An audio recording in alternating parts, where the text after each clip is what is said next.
All righty. Good people. Good morning.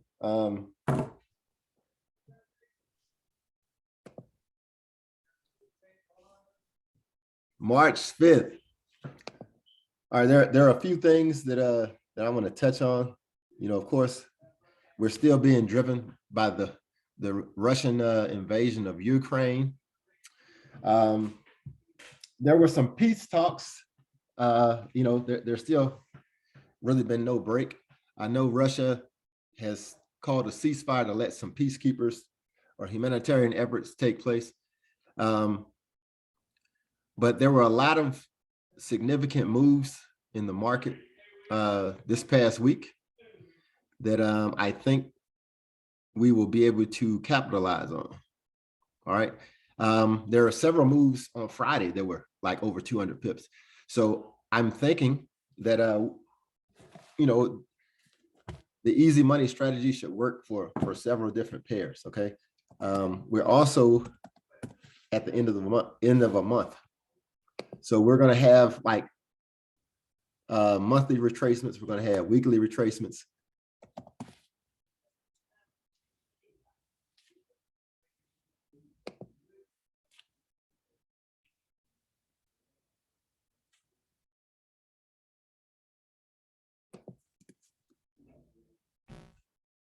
Oh, let me see.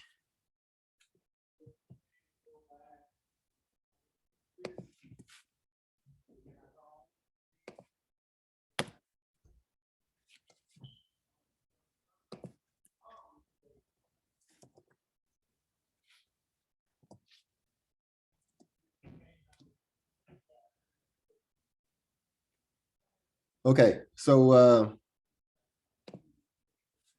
I'm sure I already plotted this. I just want to make sure. I'm gonna throw the fib on this weekly candle. Yeah, okay. All right, so this easy money strategy. All right. So first of all, I want to clarify a couple of things about the easy money strategy. Even though we anticipate these moves, we want to wait until we actually see the move happening. All right. And a lot of times, once we come out of the 1 hour admin period that they have, or whatever, when the spreads are high, you can see your move. All right. In order for me to enter these trades, I'm not just going to arbitrarily enter a buy because I believe that this is going to buy. Right now, this candle is a sell candle. All right. The market will start off, it'll either push a little bit further down or it'll immediately turn directions. But I need to see three things. I need to see a rejection, right? It needs to reject this direction going to the top side. All right. Once it rejects, I need to see a break of structure, and then I need to see a retest. Okay. No different than anything else that I trade. Okay. So basically that's an order block. It'll be an order block on the lower time frame going up. All right. When we talk about these order blocks, all right, you see how we have this red candle going down. You're going to have a rejection. You're going to have a break of structure. See how this green candle breaks the body of the red candle? That's a break of structure. The price going up. The retest is it coming down, picking me up and putting me in the trade. Okay. I know this candle that we're looking at is on the weekly, but I need to see this happen, right? Sunday, tomorrow, and I'm gonna need to see it happen. I use the 15-minute time frame. I need to see this happen on the 15-minute time frame when I'm trying to enter this trade going up. All right. Sometimes this will happen before we even get a chance to get in trade. You know, last week, I can't remember the pair. Maybe it was GA. GA would move like 100 points or moved 100 pips to the top side while it was in the admin period. So we didn't really have a chance to enter that trade. I guess we could have entered the trade and paid that expensive fee, but I didn't choose to enter that trade for that expensive fee. I believe it was GN, Todd. GN, okay. But I think this week I might have to reassess. I might have to reassess that thought process because depending on the spread and how much it's going to cost me, it might be worth entering that trade early. Okay, so this is a 333 pip move. It's a lot of these retracements are going to be in a 300 pip range. All right, even if we don't get all of it, which on some of them I don't think we'll get a 300 pip move, right? But if I can get 150 pips, I'm cool with it. Again, these are pips that I don't have to look for, throughout the week. I do expect for these candles to leave some imbalance. I don't expect this to retrace 400 pips and then pull back. So I do think that these are expansion candles, and we should expect that there be some imbalance. If you look at this retracement, it left an imbalance. This is an imbalance right here, Leandra. I'm not picking on you, but this is an imbalance.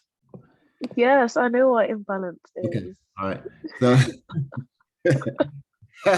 so we can expect, I think we can expect to see imbalance, if this market pushes on down to this level. I do expect for it to retrace some though, even if I don't get the 354 pips, if I get 150 pips, I'm good with that. And I believe that they'll take care of the imbalance once the price starts pushing back up, whether it's at the end of the war or when there's a change of environment, right? Because this is the top currency that some people call it the top currency. This is a risky currency. So that's why you get those deep pushes to the downside.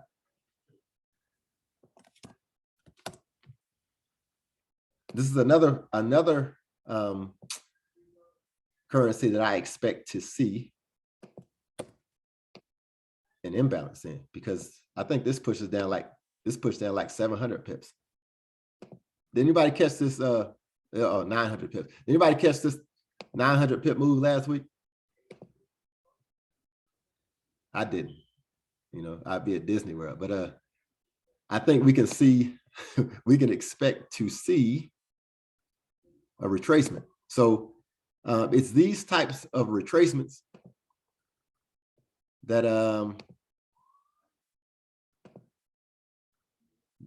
that the easy money works well on, right? So if this retraces to the 50%, that's 400 pips, man. I mean, that's a ridiculous amount of pips.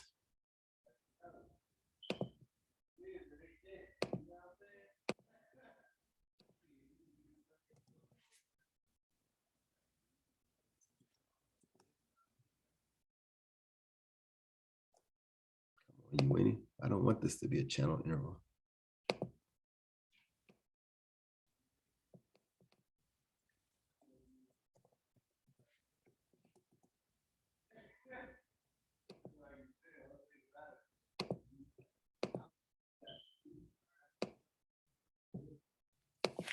Okay, but I just want to have a reference point.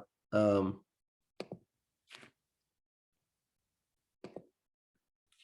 there are several. All the euro pairs, EJ, EA. For the British pairs, you have GA, GN.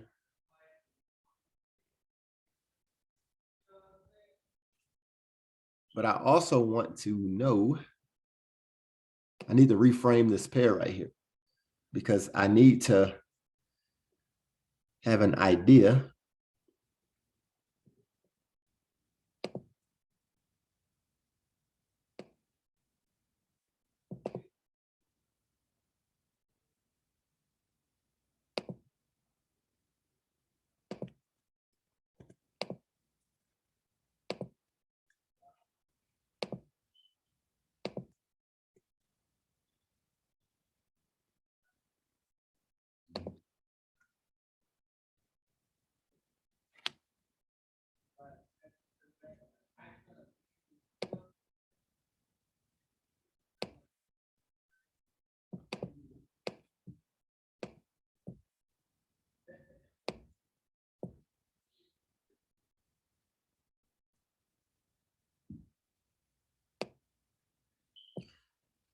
many pips is this?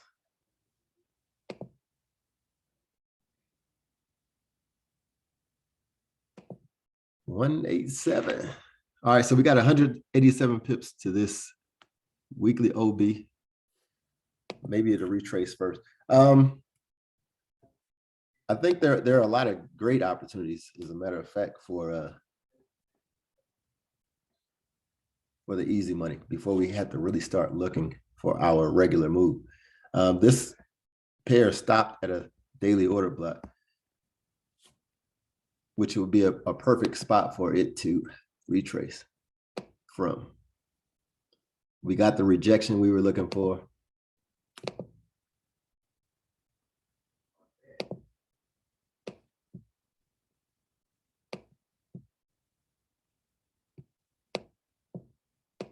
The extend right is in settings. Yeah, I don't want it.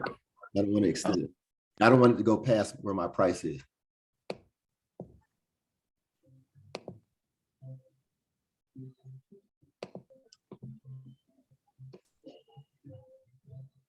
I don't think this is going to hold up anyway. Mhm. So I like this pair because of the location. And if this is one of the pairs that start moving in the pre-market, and I don't want y'all to do like me, but I'm going to really contemplate paying a higher fee to get a part of this move if it pushes up, like GN did last week. Everybody has to kind of weigh how they want to approach it. All right. It's not that I can't enter it, but if it's going to push up 100 or 150 pips in that hour before everybody starts trading, I want to be a part of that. So I would pay the higher fee, just to get in that move, especially if we have that many pips at stake. I think this is a pretty good trade to happen.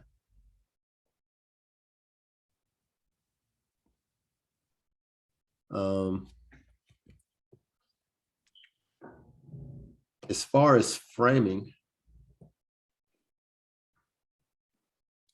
what I want to do is I want to let people who want to, I guess, frame to go ahead and get some practice doing that. But before we get there, there's a lot of new people that joined the group, and I've been hit up a couple of times about people who don't really understand the jargon, right? That don't really understand the trading lingo or some of the stuff that we talk about. So, hey Terrence, when are you going to do that new class? Tonight, 8:15 Central. Okay, so I know this is kind of off the cuff, but tonight at 8:15 p.m. Central, Terrence has been nice enough to kind of give a class to the newer folk, right? That it will kind of hit on a few subject matters that you may have questions on. Please log on to that if you're needing questions or needing questions answered, or if you're feeling lost. Okay. Again, you can also reach out to any of the admins. You can reach out to me, or just reach out to anybody in the community that you see that is doing something interesting that you might want to learn. Now, y'all stay out the profit section, please. And what I mean by that is stop profit watching. Stop running to the next person who's making a lot of money or that shows a lot of profit. All right. That's not going to be your avenue for success. Go ahead, Deandra. No, I was just agreeing with you. Okay. So what I mean by that is a lot of times somebody will post major profits and it'll be a flock of people that want to find out what's going on. I don't blame you for wanting to eventually get there, but what I can tell you from personal experience is you have to learn the one thing that's going to make you successful first. Okay. If you never learn that one thing that makes you successful first, you'll never get to that higher profit target. Okay.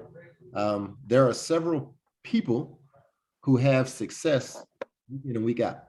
And they have success because they trade their way, right? They don't try to implement everybody else's way of trading.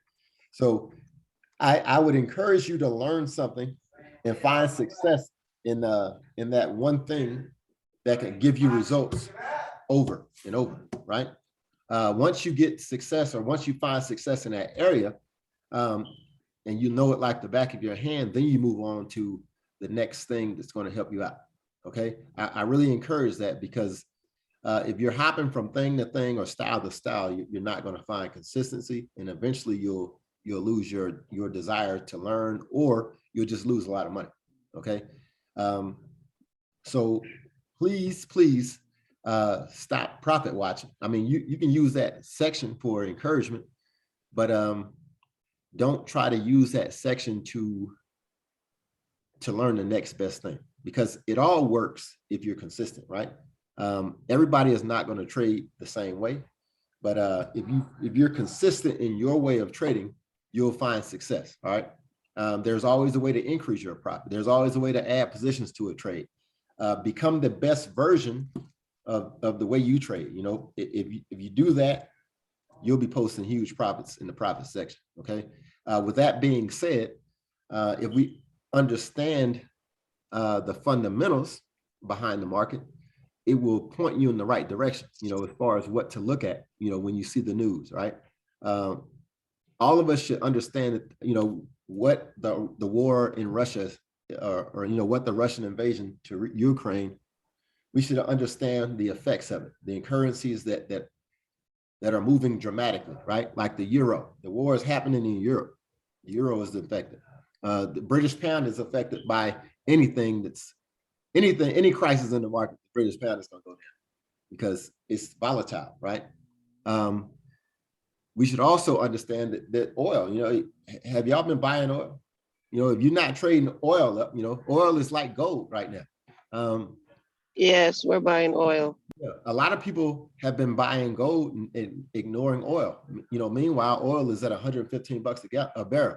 So understand, I mean, you have to kind of understand the fundamentals and what you should be trading in and what direction it's going, right? You can't go wrong in oil. Like oil was at like 90 some bucks a week ago, you know, and now it's at 115, and it's an index, it's a CFD or whatever. So you get paid a little bit differently. So if you're having questions or you're having problems in that area, there are multiple people that you can reach out to. The people that you know, like bearish bull, bullish bear. A lot of the information he posts helps you. It correlates directly with currency pairs, right? So reach out to those people so you can understand kind of what moves what, you know, what is having an effect on what areas of the market, all right, if you're lost. If you guys aren't lost and you're just having problems with entries or take profit areas, reach out, man.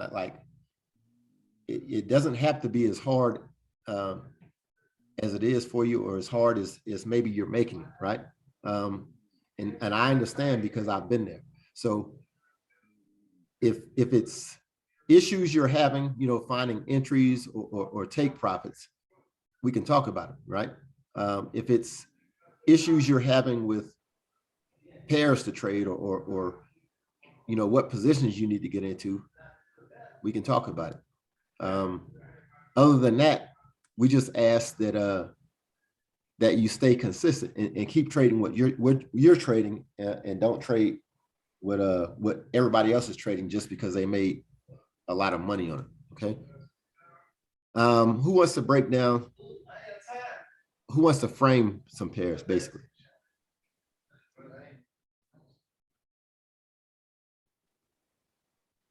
Wow, nobody. I think I have a question. Hello, good morning. Hey, how's it going? Who's this, Danny? Yeah, Danny. What's going on, Danny?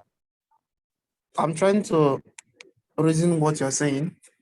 If maybe it can be interpreted this way. I understand every week pairs move, and then trying to pair these things. That's where some of us are like getting confused because currency is easy, like you said in the other sessions. But I noticed that, for instance, if I'm trying to trade um e like euro and pounds this past week, I won't get volume. But if I'm trying to trade like this EU and New Zealand, I'll get volume. I think this is where some of us are still struggling. How do we define these fundamentals? Because it happens every day, pairs move every day, but in every pair, some pairs has more volume. Maybe two of them are stronger, maybe two of them are weaker, maybe one is stronger, one is weaker. If you can try to explain this, I will appreciate. Okay, I'm going to try, Danny. And the real answer is I don't know why Euro, British pound didn't have the same volume, right? What I do understand though is that the euro, let's take Euro NZD for example, right? The European economy is going to be hammered first, right? So the New Zealand economy though is healthy. It's healthy, you know, when it comes to trade with China, with, you know, their trade stances is well, they're recovering from COVID. So you expect to see dramatic moves when it comes to economies that are less affected, right? New Zealand is not a warmongering country, right? Them in Australia, they're kind of on the other side of the world from this.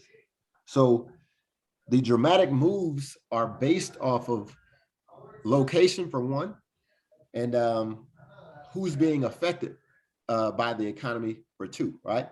The British pound is a volatile currency. You know, again, you kind of have to research what we call safe currency and what we call volatile currencies.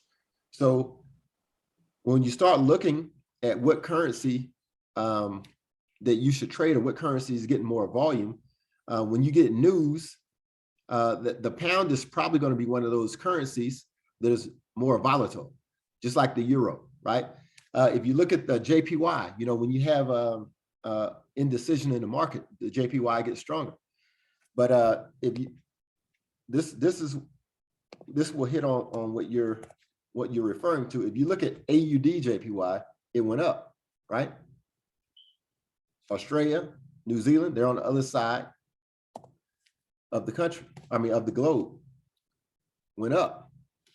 But if you look at Euro JPY, or you look at the British pound JPY, look at this. Look at the dramatic moves, right? It's because the war is in that area, right? Can I say something before we continue real quick? Go ahead. Last week, New Zealand is strong. It was strong. And the same thing with Australia. They were both strong. But however, we found out that AUD overpowered JPY. Why? Basically, since both of them, they were not affected by the war, but then one was able to overpower the other. Well, I can't comment on every single currency on why it's stronger, right? Like, I would have to know the intricacies of the Australian dollar. Now, if you follow their news events, I mean, and they're all on the Forex Factory news site. You can understand, you'll have an overall understanding of the general moves of the currency, right? The Australian dollar is stronger. I mean, you have to Google, it's stronger for several reasons. The outlook, you know, they're coming out of the pandemic, the economy is strong, the trade with China is strong. That's why the New Zealand dollar and the Australian dollar are strong, right? They're not sending troops to this war, or they're less affected by the war right now than most of the other countries. And they're definitely less affected by the war than Europe and Great Britain. So you kind of have to marry those things together to come out with an outlook, right? At the end of the day, once you have So how do you go into that war? If if the war ends, how do we now keep knowing the ones that keep generating these volumes? Or does the market kind of reset every week? We want to like, now we know that the war is helping push the volume. What happens when things get back to normal? How do we keep trading this pairs? So listen, when things get back to normal, the Great British Pound is going to rise. What is the interest rate of the Great Britain Pound? First of all, let's stop. What moves the financial markets? Do you know? Danny, do you know? No, I don't really know much. That's what I'm trying to ask. Okay, interest rates. Interest rates. Interest rates are the fundamental driver of the financial markets.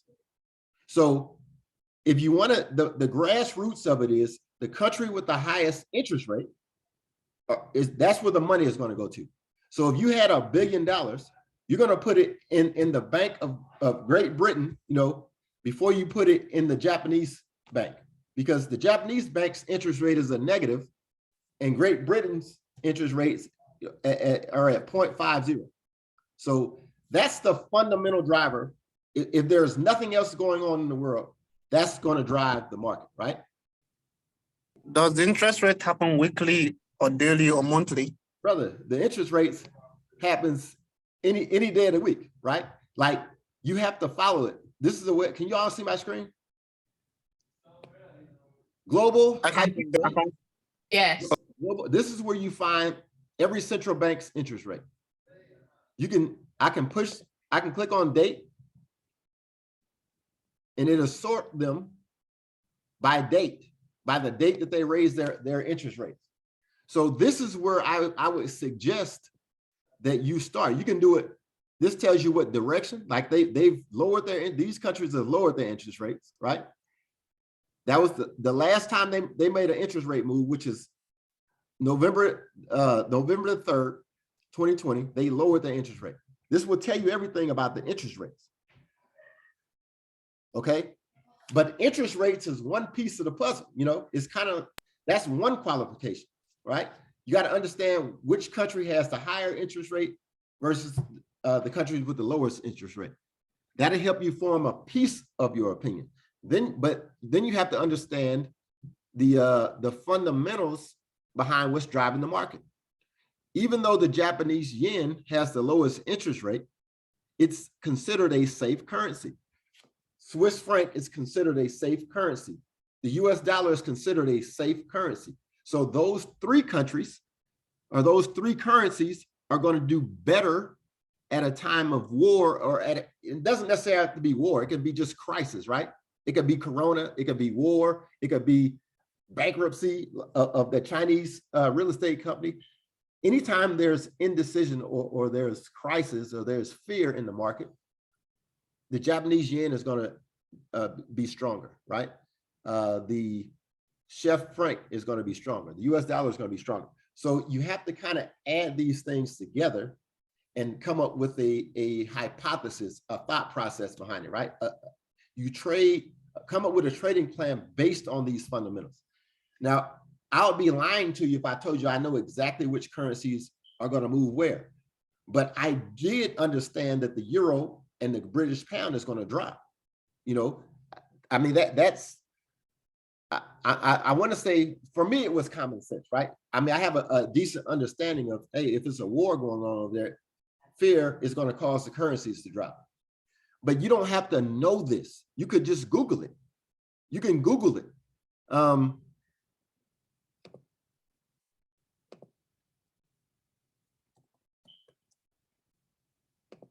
This is what I suggest you do.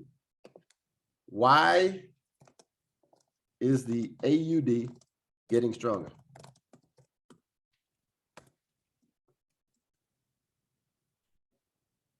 It'll give you, like, they will detail information on why things are happening, right? This is where I suggest that you start researching currencies, because a lot of times, even if it's older information, it will tell you what moves the currency. Like, hey, gold is the thing that causes this currency to move, or hey, Chinese trade is what causes this currency to move. Once you have a backdrop of why a currency moves, you can better anticipate what would cause it to go up or down. Does that make sense? Yeah, it makes sense. A lot of sense. Right. So Thank you. this is what I want you to think of too, coming up. What moves the Canadian dollar? Oil. Oil. It says an oil currency. I'm sorry, what is that, Danny? It says an oil currency. Oil. That's right. And oil is going up, right? So eventually, we should expect to see the Canadian dollar start pushing to the upside based off the price of the oil, right? Yeah, that's right. That's right. Now, I can't tell you when that's going to happen, but what I'm telling you is I have an understanding of that's what should happen, right? So once I see the Canadian dollar start pushing to the upside, I'm going to be more apt to trade it to the upside because I understand the fundamentals behind the move, right? I can't be frustrated that it's not moving right now, though. I just have to trade what is moving. And we take the fundamentals and we look at the chart. And once the technicals show us, hey, man, the chart is positioned for this thing to start moving down, we just have to talk, we got to start trading it to that, down or up based off of the technicals that are on the chart, but we understand the fundamentals behind it. That's the reason why it's dropping. So I'll give you a case in point. A week and a half ago, EURUSD traded down, right? And I called this move to go up. My analysis, they took a daily low out, right? Normally when they take the swing high or swing low out, they're going to move the market back up to the other side, right? They're going to run the highs. As a concept, that's a solid concept. ICT teaches it. I've traded it several times myself successfully. What happens? Price tanks. And it's probably tanked to about 1,000 pips, but that's due to fundamentals, right? The fundamentals behind the tanking is because that war. If that war hadn't happened, this thing would have went to the upside. We'd have got paid. I'd have been happy, right?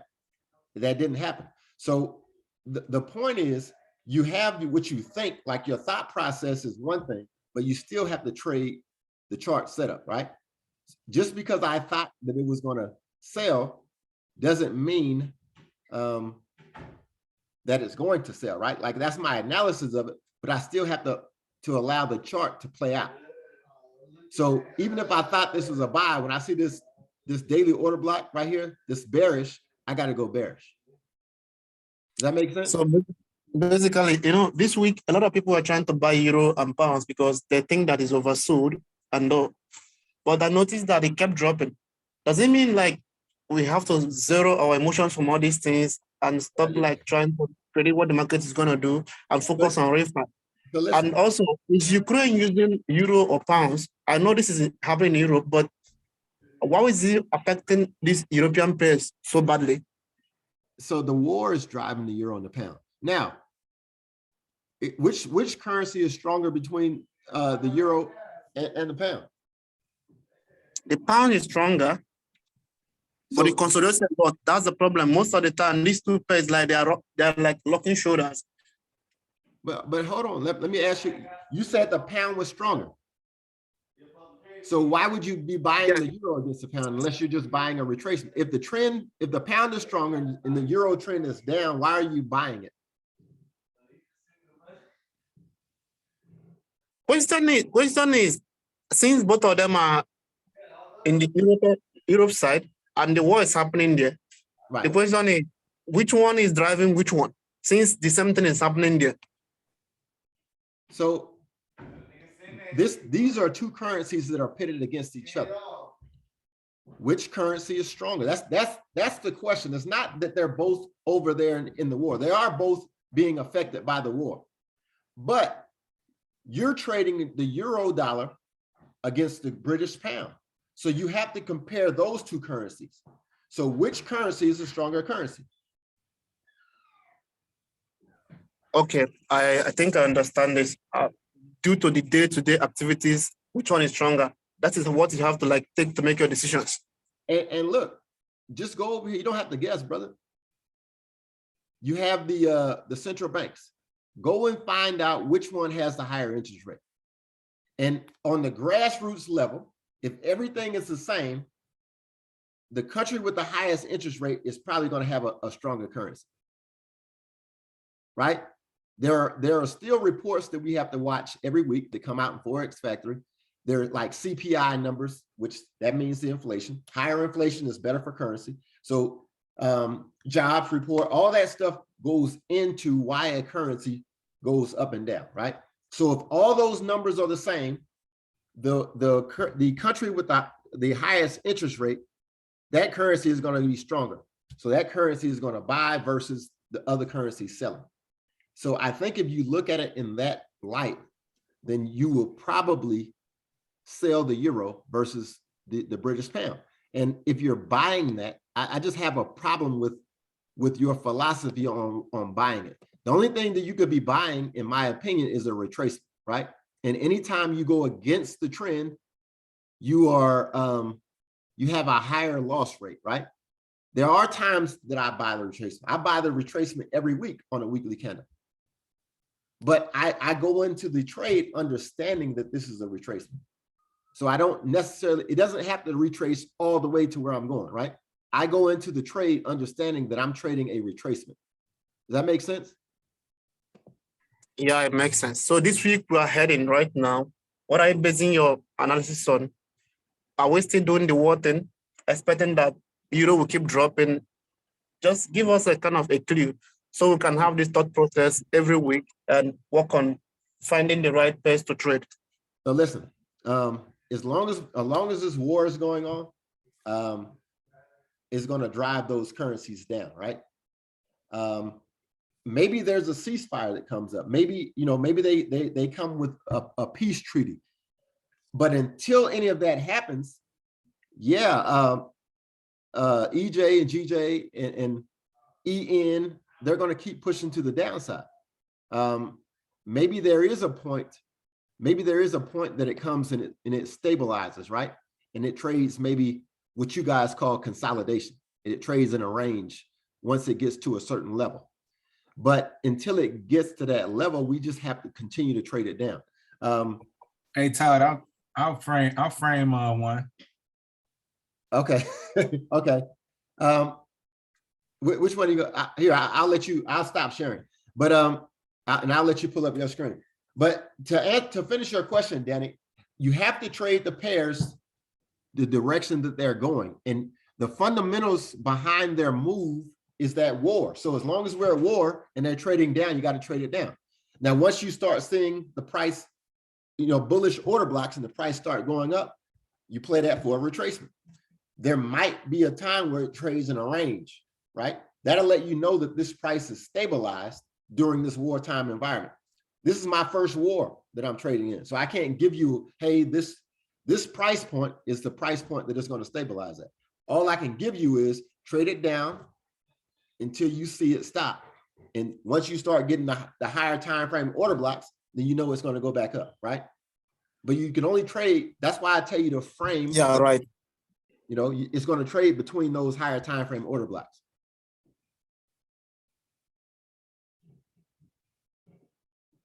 Terrence, are you about?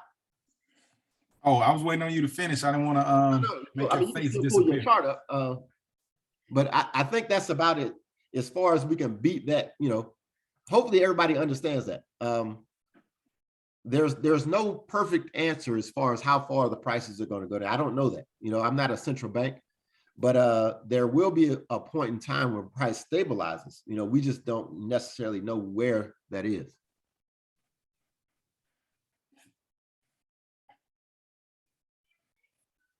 All right, you ready?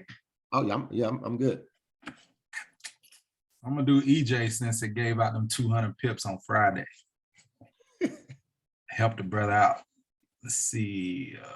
Gonna give out more pips next week.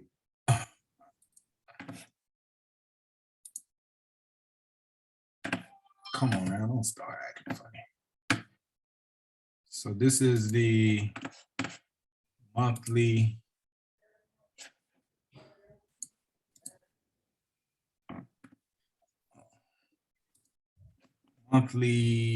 bullish order block here. Terrence, it ain't got to. You start using colors too. You said what? You started using colors too. Oh shoot, I thought that was it right there. That's not the let's see. Okay, I found it.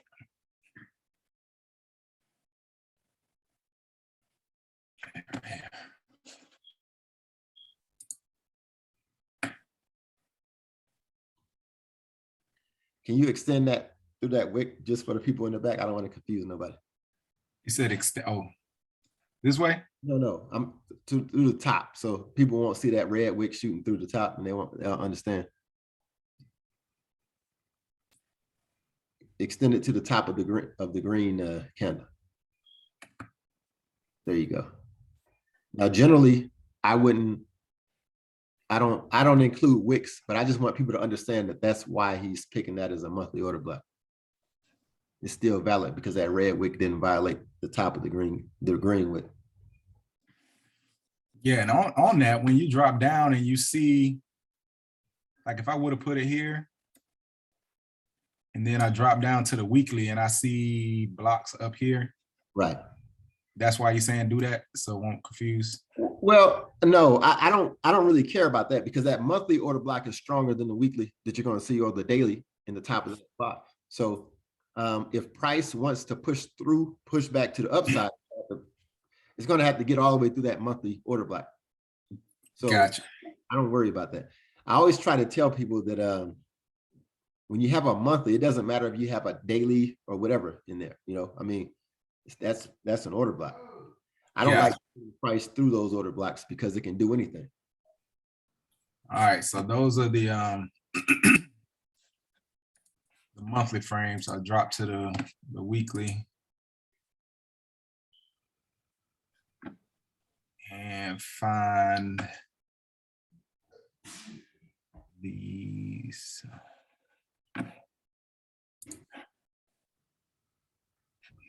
Oh now, come on.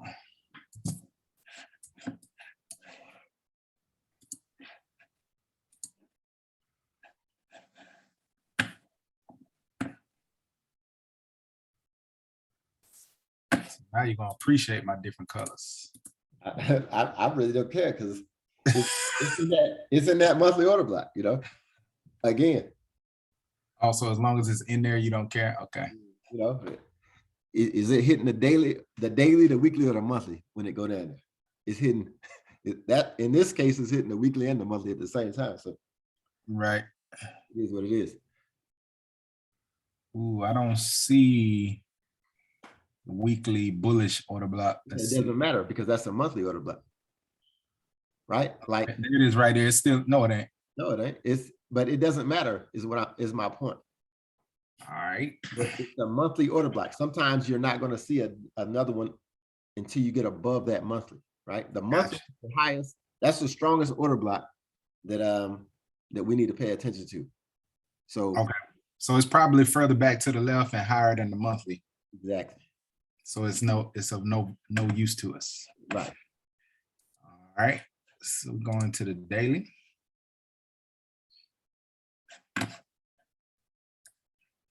The monthly is the highest thing up there. Correct. Unless, okay, that right there, you can call that up. Yeah, there you go.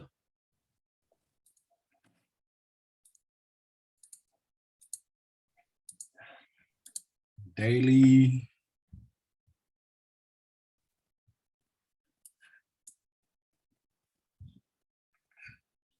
Price.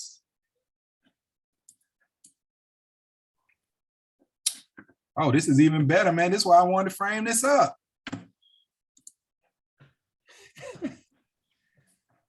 This is just like EN.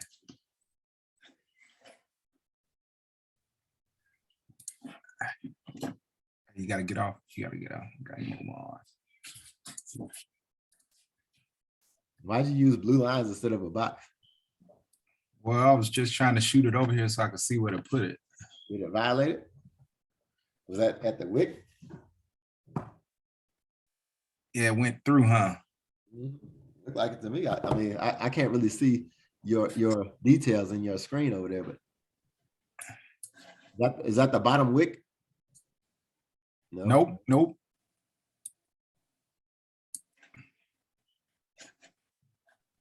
Is that right over here? Yeah, but where's your, it's either gonna be that one or the one below it, but let me see the price. Let me see the price. Where's the price? Price is this red dotted line. Well, let me see the wick. Did it run through that? We can't see the other candle. Okay, darn close. Oh, maybe we get that reject. Yeah, I'm thinking you're gonna get a retest here and then get your little nice retracement here. Well, I hope so. How many, where's the retracement? Where's the retracement go? Let me put it on here. I don't think we have the same exact fib numbers. I think I got Alicia's PowerPoint.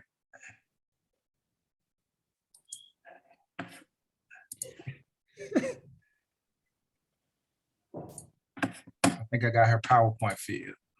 That's why you just as confused as Alicia. Man, whatever. I'm joking. Don't do that.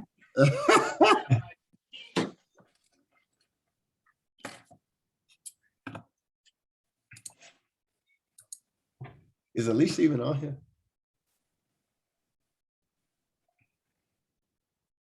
That's 92 from there.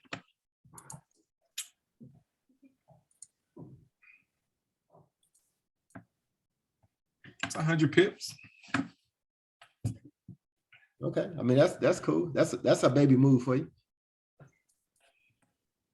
Hey, sir, we don't. Hey, 100 pips is good, but you know, for me, there are a couple of ones that they got 300 pips, right? that's true. So if I'm going to risk, you know, I would rather do, for me, you know, one that has a little bit more opportunity. Well, I was just thinking that you know, you got the EN, that one has the daily order block, so you know you're close, but a couple of those 300 pips don't have any order blocks to bounce off of. So Well, they don't have them on the daily level, but they have to have. I mean, price isn't going to just switch directions, so it's either yeah, maybe 4 hour down or something else. Yeah, it's either imbalance or order blocks that is hitting. You know, and So that I'm a rookie. I'm gonna keep my retracements at the daily level. I'm with you. You know, that's solid. You know, I got burned the other day on that on GJ on that Judas swing for not, you know, for not following what I do on the daily. I respect that. But that's a good markup. Cool. All right, I'll stop sharing it. Anybody else want to do it? I had a question for Terrence. Good morning, everybody. Terrence, are you saying, just so I'm understanding, you know how he does the weekly retracement for, you know, to get the pips going up? You're saying you do it on the daily?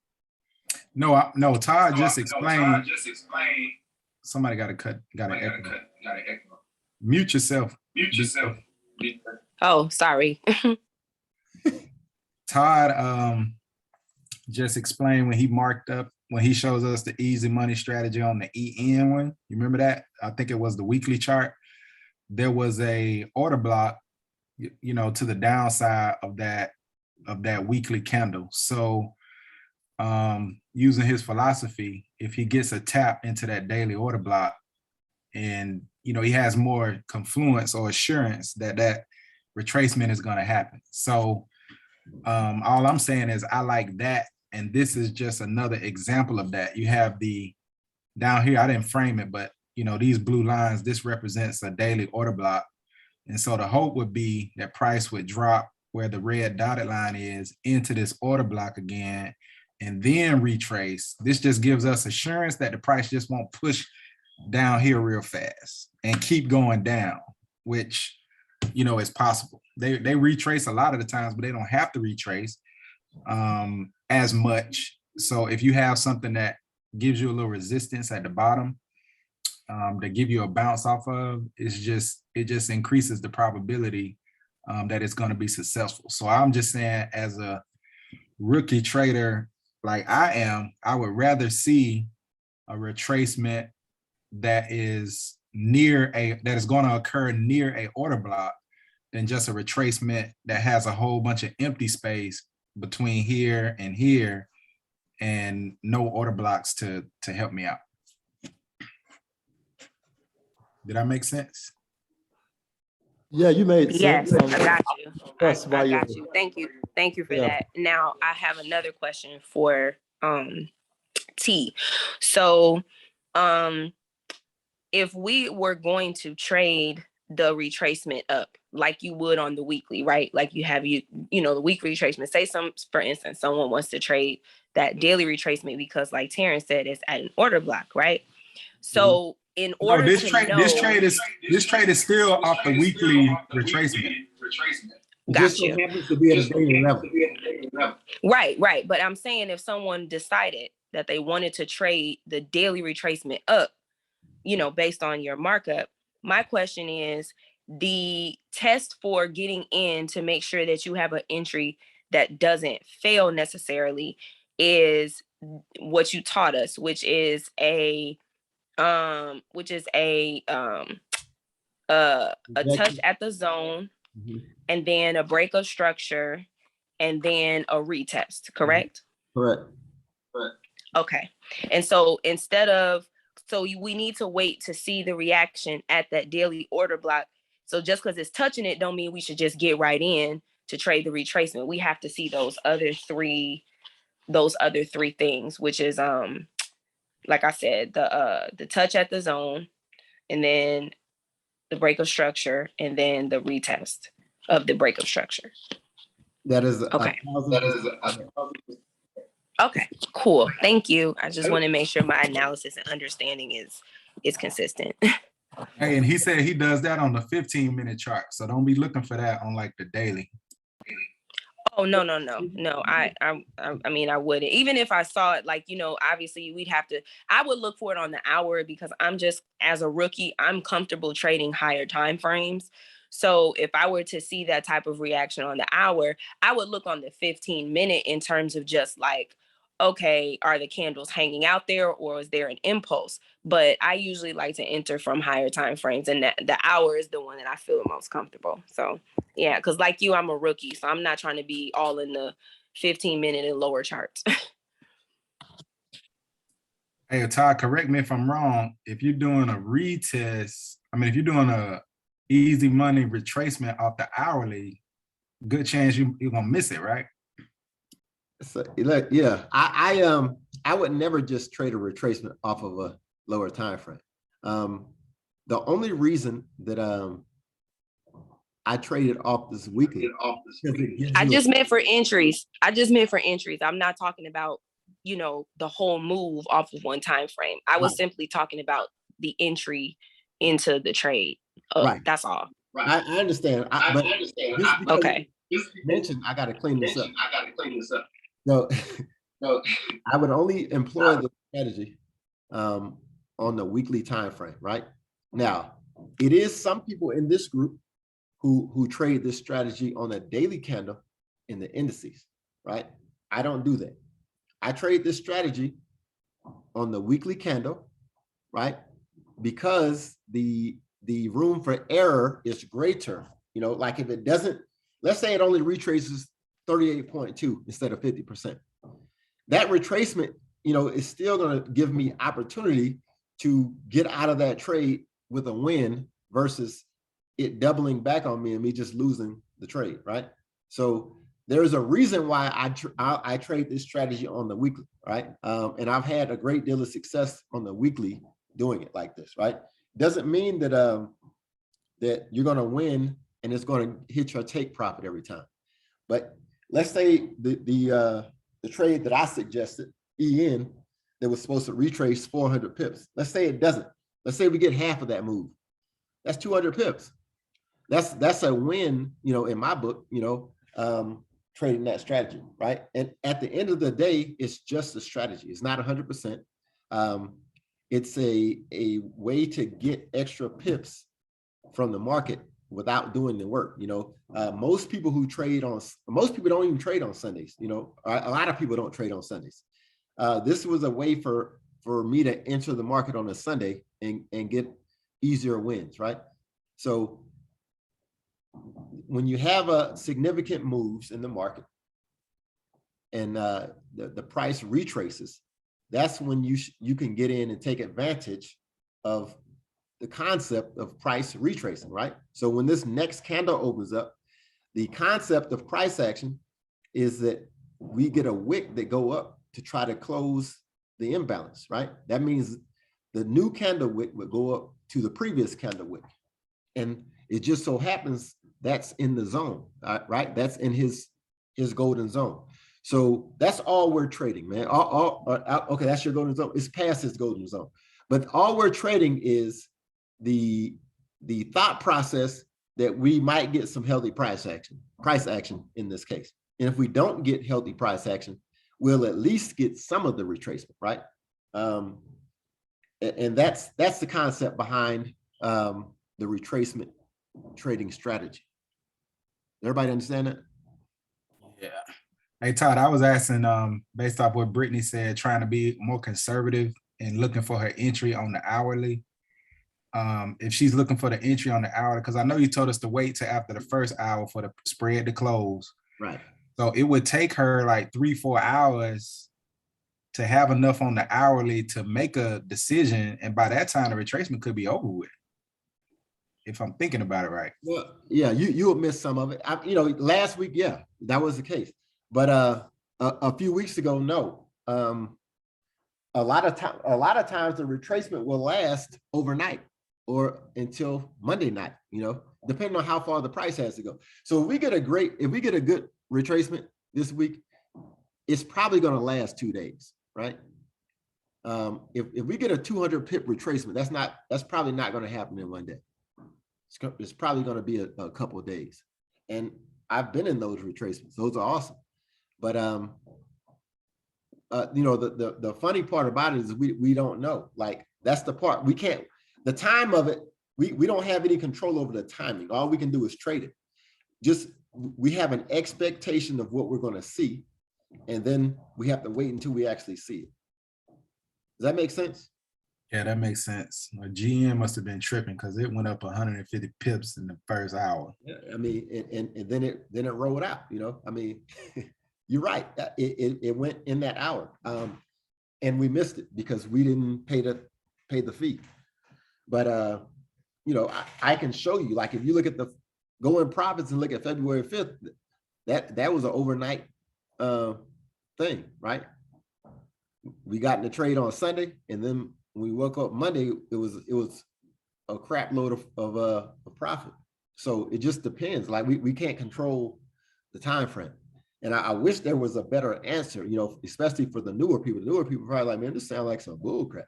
Well, it is, like trading is. Like, trading is bull crap. It's going to go from order block to order block, or it's going to go from your point of interest to your next point of interest, but it's not going to go when you want it to go. It's going to go when it goes. So we just have to kind of have an understanding of how we're going to manage that trade. We can help you get to the trade, but we can't help you manage it. You have to manage your own trade. And, if that means you got to move your stop loss up, before you feel comfortable going to sleep, then that's what that means. If that means that you're comfortable with waiting, then that's also what that means. But all we can do is get you to the trade, right? We can't help you manage the trade. And you have to manage the trade based off of your rules and your trading plan. And that's the importance of developing good rules and a good trading plan, right? Your trading plan is an individualized thing. And trading is an abstract sport. It's probably one of the few things that you do in life that you create every rule. So everybody's risk tolerance isn't the same. So everybody's rules aren't going to be the same. But everybody in here should have entry criteria and exit criteria. If you don't have that, you're going to be in a world of hurt. You can't just enter a trade because you think it's going to go a certain direction. That's not a valid entry. Your entry is based off of a set of rules. I think a trade is going up, and my set of rules will ensure that the trade is going up before I enter it, right? it breaks in the up direction. I see a bullish order block on this time frame. I see a break and a retest. It breaks the structure going up on this time frame. I'll get in the trade. If you don't have those rules, you have to go and create those rules for yourself. And you get those rules based off of real concepts. Oh, hey, Alicia, I didn't see you in the chat, but I was dogging you about your. Yeah. Yeah, I went and got her. I went and got her. Don't make me come start fighting. Hey, you know, I gotta talk. I haven't talked to you in a long time, but yeah, your I favorite. know. Alicia, we had your back. Don't worry. Don't worry. We had your There back. you go. There you go. Cause I got them fibs from Ty anyway. He just Oh, switching listen, up. I got my fib from J Take Profit. So if your measurement, And I got mine from you. So don't be switching up and then try to talk about them. oh, Since you know it's not going down if I'm present. hey, She came ready. She said, "What's up?" hey, I'm glad you went and got Alicia. Alicia should have been here at the start, though. That's all I'm saying. Hey, I know we trying to move. I'm sorry. let's talk about exits, right? Your exit from the trade. Your first exit is your take profit. Ideally, you'll hit your take profit. That's what we all want, right? But our take profit in a retracement trade is a little bit more than a pipe dream, right? And here's what I mean by that. We are trading the retracements based off of healthy price action in some cases, or a fib retracement level in other cases. That's not necessarily an order block, and it's not necessarily an imbalance, okay? So if I go back to my screen, let me share my screen, and let me dig into this just a little bit so I can explain this. So I'm going to put a fib on this daily candle for Euro AUD.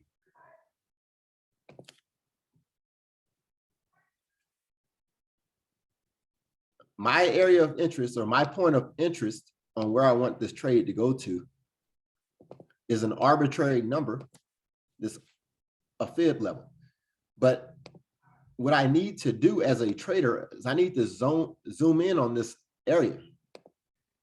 Within this area, I need to see where the trade could possibly come to, right? It's not just going to come to the area because I marked it up on a fib. I'm going to need to try to find an order block or an imbalance that needs to be filled in this level, right?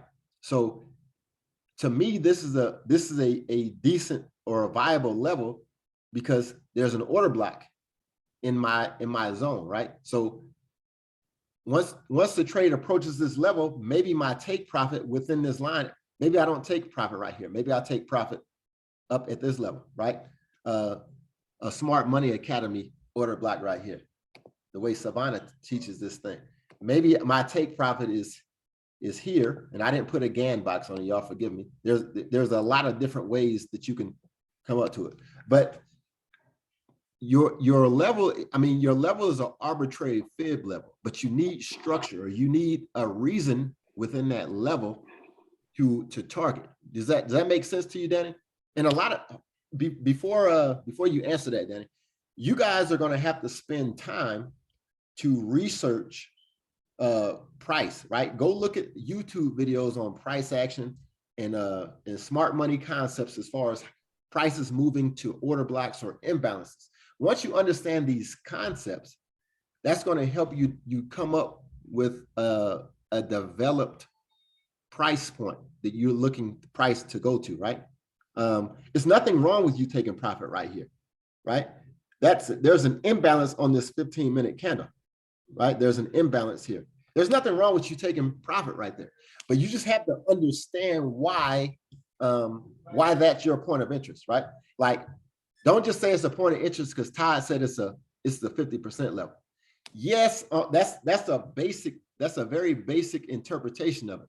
But you know, when you get there to that 50% level, zoom in, look for reasons why price would stop here, right?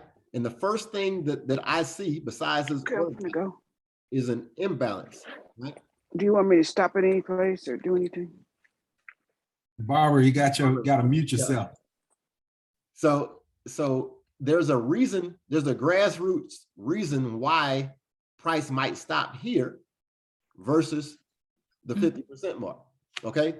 And it's the same if price just goes to the 38.2 or the 23% level, right? It's not just going to that level and rolling out. It's going to feel an imbalance. It's going to hit an order block, and it might reverse or whatever. But if you have rules that guide you, you know, hey, if this thing stops at the 38.2 and it retraces 20 pips or more than 20 pips, I'm getting out of the trade. Those are your rules. So you have to still have rules that manage your trade, right? It's nice when everything works out, like Todd said this weekend, but trust and believe I have my own rules and I have my own things that I'm comfortable with, right? So if it doesn't do what I like to see it do, I'm getting out. Like I'm cutting sling low on it. And I look at this as, this is like, these are bonus pips. These are pips that I wouldn't otherwise catch because I won't just trade a retracement during the week. I'm going to trade the retracement at the beginning of the week, and the rest of the time that week, I'm only interested in a trade at a daily order block. Once the daily order block is created, now I'm interested. Other than that, I'm not trading. Those are my rules, right? Those rules might not be the same as Terrence or Brianna or Alicia, right? Like they trade based off of their own individual rules. So you guys are going to have to develop those rules as you go as a trader, right? These are going to be important for you to take advantage of the market at those levels. That's all your rules do. They make sure that you have the advantage over the market when the market comes to whatever level you're trying to trade it at. Does that make sense? I think I have a question. Yeah, I think I have a question. Go ahead. I don't know, you guys are in America, which is New York session. I don't know if you're up in the night where Asian is trying to like form. But however, I noticed the market basically start from the Asian sessions, then it will move to the New York as the closing. Okay, if you are trying to like get into a trade after the keys level, they call it key zones using ICT concept. I don't know. It works, basically works. So if I'm able to get into a trade after the impulsive movement, like when the market is forming a structure, which is always have a very long trend before the change of session, come and mess things up a bit, then it continues moving again. I know you swing trade, but as a day trader, I'm trying to break this down to bit by bit. So for instance, if I'm trying to trade this Euro AUD, and then basically Euro is weak during the Asian session and AUD is strong. Sometimes when it gets to London, you notice that they give up these profits. Maybe it will later on keep going in direction, but it takes like hours of consolidation. Is it advisable to exit that trade and wait for it to finish, then you can re-enter, or just leave it? Because this is where things get messy. This is where we give up our profits, even though the market will later move, but sometimes the price delivery keeps changing by time. So this is what I'm trying to figure out. So Danny, I think that as a day trader, I think you have to figure that out. I can't really comment because I don't day trade, right? I can't tell you how to manage your trade because I don't day trade. And here's another thing. I don't trade based off of that ICT concept, right? With the time, I understand like 2 in the morning on the European session, or you're gonna get, or right after the Judah swing, you're gonna get your impulse movement. It'll move right into the New York overlap, right? But I don't trade like that, right? So that doesn't, I don't factor that. That's not a factor in a decision on where I use my take profit or my entry. To be quite honest with you, the way I trade, I pick all my trades at the close of the New York session, right? As soon as that candle closes, if it's a daily order block, that's when I'm interested in it. That's my entry. My entry is at that daily order block. At the close of that candle, if it's a daily order block, I'm cool with entering this trade right after, after the admin sessions. So here's what I mean by that. This candle, oh,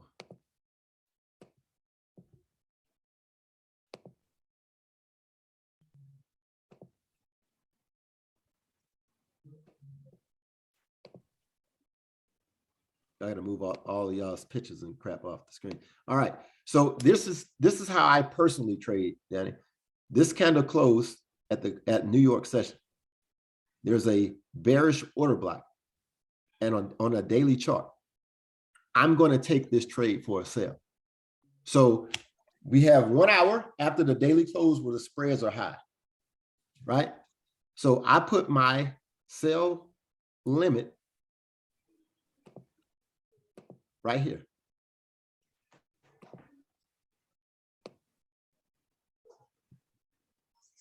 And I look to take this trade down.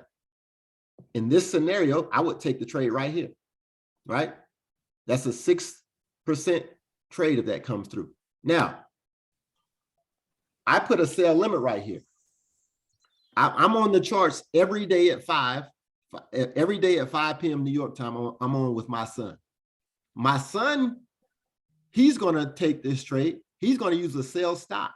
Like, he doesn't always wait for the trade to go up here. He'll use a sell stop right here.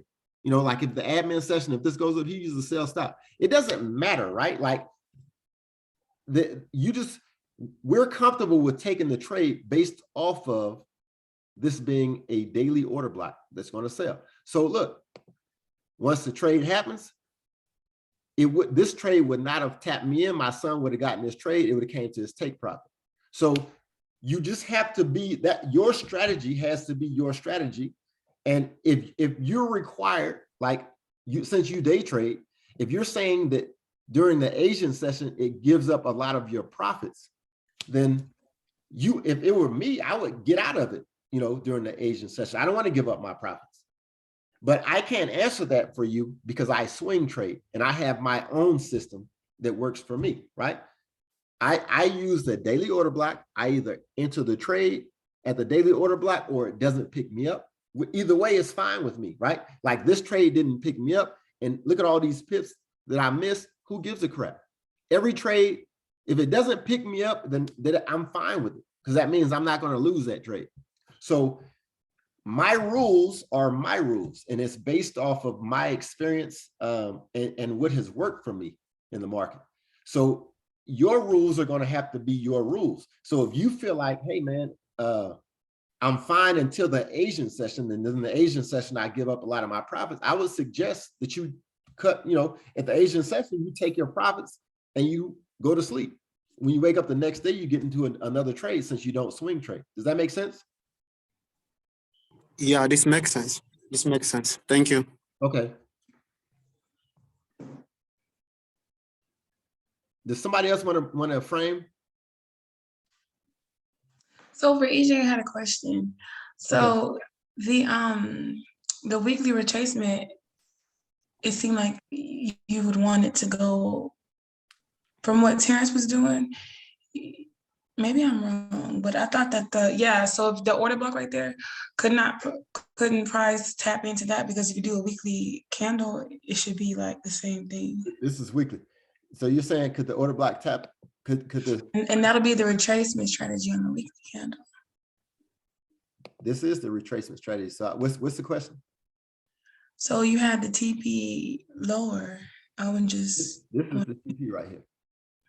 Oh, and then that's the daily order block. So maybe is that like a good confirmation, I guess, like that price may more than likely tap into that order block on the daily. So maybe, but listen, I don't. This is what I don't. I never drop down to the daily and see if there's an order block right here, right? I mean, that's what Terrence did, but I guess that's what you could do if that's what you're comfortable with doing as far as confluence. You just did that on GN. Well, listen, I did it because I was framing it, but I'm just telling you, y'all listen to what I'm saying before y'all beat me up. I don't care. Like, I don't drop down to do that, right? What I like to see is this long candle. Whether the retracement strategy. Hold on. Yeah. This is the retracement strategy. It's a long candle. I expect to see a retracement. I gives a darn if it's a daily order block that it hits, a 5-minute order block. I expect to see this price push up, right? So regardless of what order block is bouncing off of, once we come out of that freaking high spread period, this is what I'm doing. I'm hopping down here to this 15-minute time frame. I'm looking for higher lows. I'm looking for higher highs, but I'll have a structure point, right? Like maybe this is my structure point. Maybe this is the structure that I want to see it break. I want to see price break this structure, come back and retest, give me that bullish order block that I can ride up. Does that make sense? Right, yeah. So I don't care if it goes down and bounces off of an order block. Maybe it goes down and does hit an order block and it comes up. But still, I'm going to need to see structure being broke. So if all things stay the same, this is the structure level that I need to see broke. Maybe if this goes down further, maybe there's a different structure level that it comes back up and breaks. But if all things stay the same and this doesn't push down further, this is the structure. This level right here is what I'm going to want to see break. I want to see price break it. I want to see the candle close above it, right? And I'm going to see it push back against it. Then I'm taking the first bullish order block. You have that a little lower, everything you described, you know. What I Can I just interject? So played you're out saying longer. this is basically the wick part of the long candle where you are right now, and this is the structure you want to see broken before you enter for your retracement strategy? I want to see the bodies of these. I don't necessarily care about the wick. I want to see the body.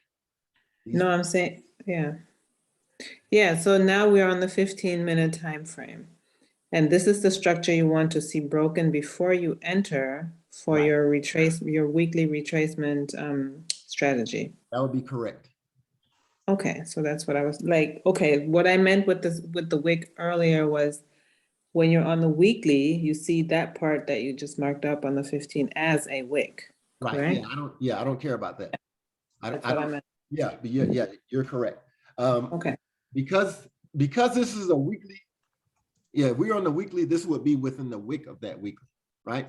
I'm not looking, I don't care about that. What I'm saying is I expect price to push up. So I need to see the break of structure on the 15-minute. Does that make sense, Elfie? Yes, thank you. And I think And thank you, Brianna. yeah, no. Hey, I do too, Alfie. But look, I think that I think Brittany, you're saying you want to see this on the 1-hour chart. Correct. And then I would drop down to the 15-minute to see essentially see the same thing. Perfect. I just want the 1 hour and the 15-minute to agree.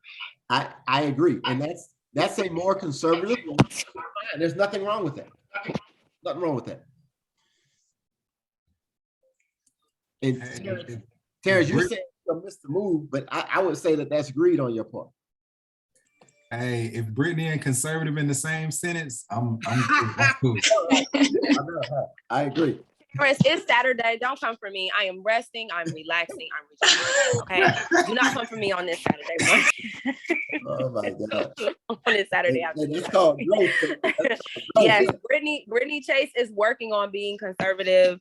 I am doing my best to to be reformed from being the hot potato that I used to be. Okay. Amen. Amen. Hey Terrence, when you have a hedge, it don't matter. I can do it on the 15-minute. And if it pushed down, I'll eat the other direction, but that's another story. So does everybody understand that? All right, who's doing the next yes markup?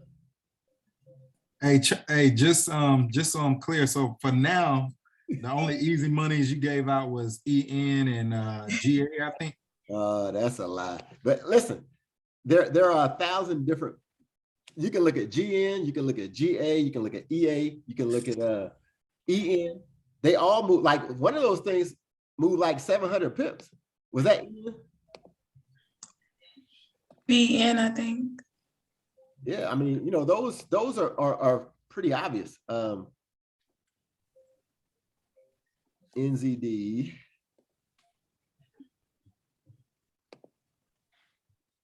Yeah, yeah. This one moved.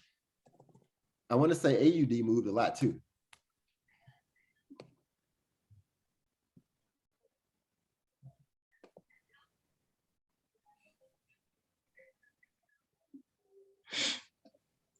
Yeah, it moved like 750 pips. There are plenty of opportunities, right? We should be able to eat off of these retracements, even if they don't go 400 pips, right? I've never seen a 400 pip retracement, so I'm a little bit skeptical of it retracing that far. I fully expect for these types of candles to leave some imbalance, right? Like if you look at any kind of market expansion in the past,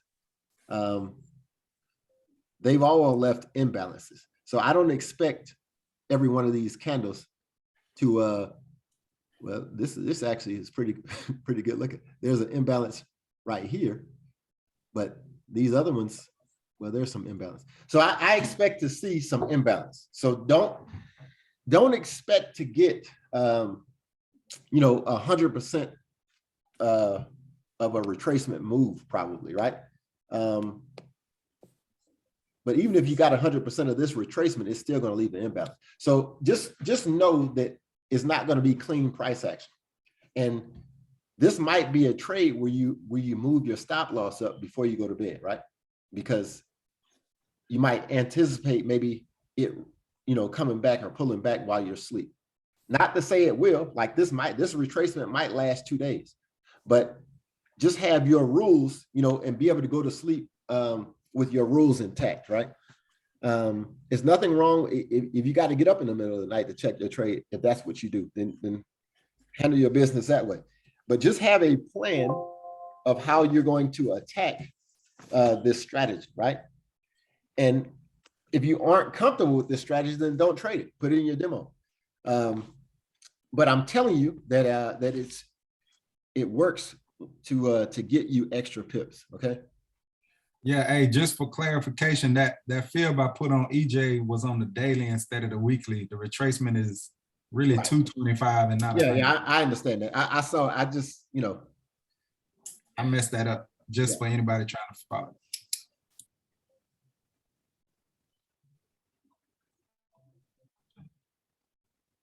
Who wants to frame? Come on, y'all, be brave. It's really the only There way are we plenty of people on the Zoom here that may or may not know what's going on.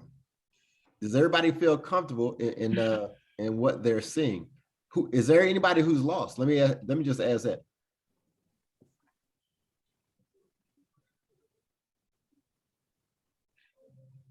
So everybody's tracking. Can we frame GN, please? Do you want to frame it, Elvin? Wow. You might as well. Okay. Okay, I think you have to give me the whatchamacallit. Well, I mean, I stopped sharing, so you can just go and click share. That's all, okay. Where anybody can share now. Well, I'm on my iPad this time. I'm not, okay, let me see. You know, you got your devices. Well, you're over there in Berlin living it up. So, Übertragungssteuer, okay.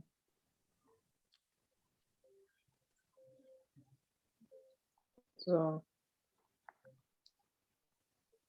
Where is my, here?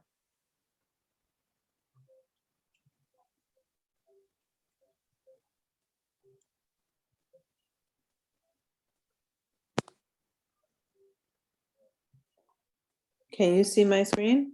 Yeah, we can see it.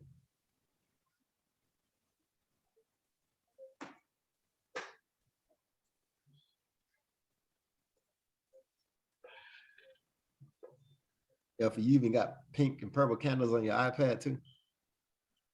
Of course. I got them on my phone. I got them on my Oh, everywhere. Because I like it. Okay, so I don't remember why I marked all of this, but I did do a little bit of homework in terms of watching the ICT videos, or at least some of them. So I like this that one you have also. your notes on the chart. Come again? So I like that you have your notes on the chart. What on my chart? Your notes. Do you know when the NZD raised Oh. interest rate? I saw that it raised it just recently, Right. I think it was. So, and that's my whole thing. With the bar chart thing. With This last month, in February. right, but this was my entire point with Danny, right? So that raise of interest rate coupled with the war, I mean, that's going to go back. Yeah, I mean, on your chart, but that's why it's such a strong push to the downside. You got a couple of different things working. That's what I was thinking, because the way I saw it when you explained it earlier, besides the whole war situation, I think of I'm going back to the charts, yes? Yeah, you can go back to the chart. Which is But that's exactly right. And when I said that's exactly correct. That's what you should be doing. Yes, and this is how when you were explaining it earlier, I was just thinking, okay, basically you check first, or I was considering to see which has the higher interest rate, right, and then check, okay, now GBP actually has a lower interest rate than NZD. Right. So therefore, NZD is heavier. Right, but that just happened in February. Correct. And prior to that, the pound that raised it twice. So if you see that push up by the pound, that happened, started probably December. The pound got strength in December. December 16th, they raised their interest rate the first time. And then they raised it again February 3rd. So what you're going to see, everybody should have the understanding that every country around the world is going to start raising interest rates. It's not just the US. Everybody's going to have to raise their interest rates because we're coming out of the pandemic, and everybody had to drop their interest rates during the pandemic when everybody was laid off. So now the thing to do is for everybody to start raising their interest rates. So the countries that raise them first are going to get the push in the currencies. But anyway, go ahead. We can frame it. Okay. So monthly.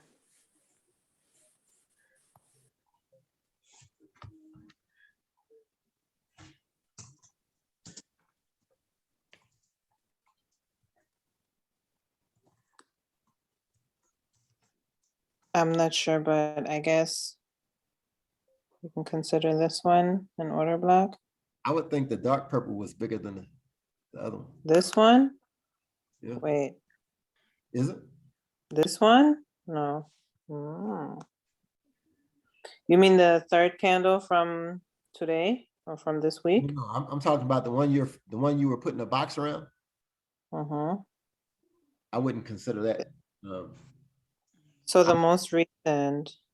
Yeah, I think the bullish candle on the one you were framing up is bigger than the bearish candle. This one right here. Yeah, that one too. But listen, that's a Savannah order block, but that's not the one that we use. Right.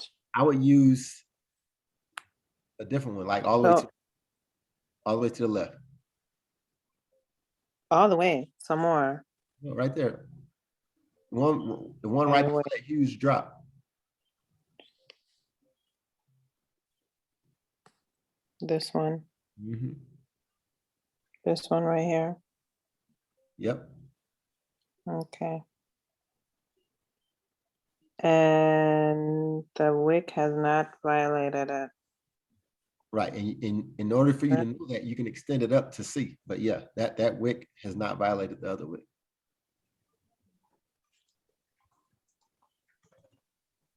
Okay. Now the bottom. So T, real quick, how come we are inconsistent with including wicks or not including wicks? We're Because not- it seems like in some cases, We're not including inconsistent. wicks helps. No. So listen, I would never, I want you to understand what the reason for the box is, B Chase. The reason for the box is if you're going to take a trade from that box, your stop loss is going to be at the top of that box. Is that correct? Do you understand that? I'm sorry. Yes. Right. But in this case, I just wanted her to extend the box because I didn't want people to be confused about this wick shooting through the box. If she had just used the box around the some people would be like, that order block. Wait. She gotta mute her phone because it's back echo. Who, me? No, Brittany. Okay, she did. So the only reason I told her to extend that box up is so people wouldn't be confused about this wick that shoots through the top of the box.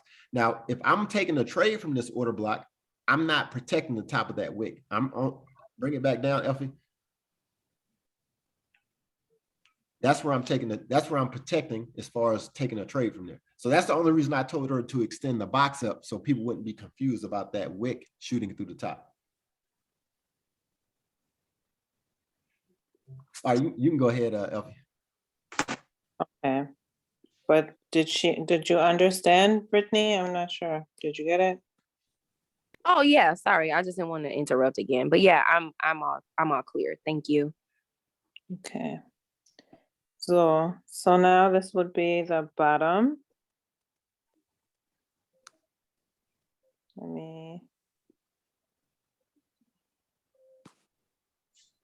Can you see the order block that I'm using? Yeah, I agree.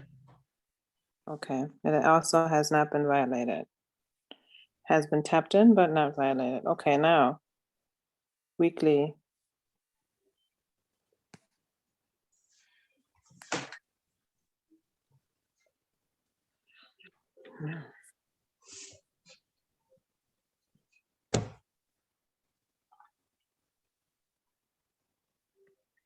Weekly. Okay.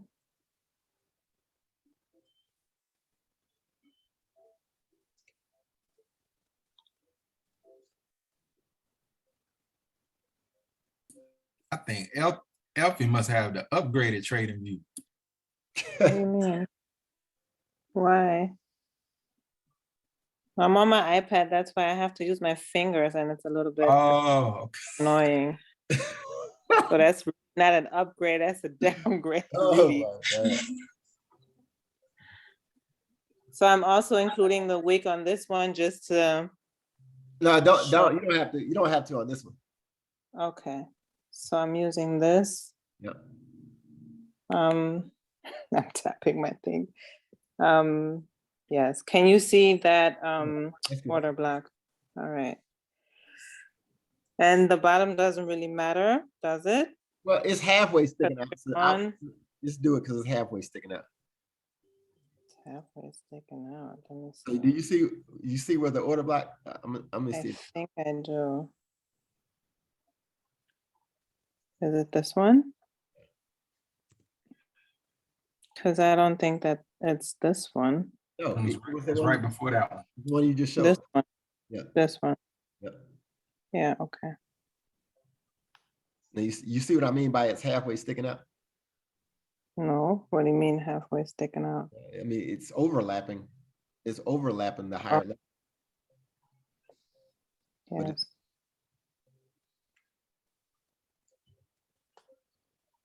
So I'm going to make this one a different color.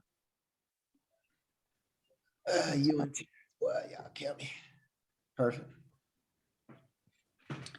So this was my what? My weekly. I'll make this one. So now, daily.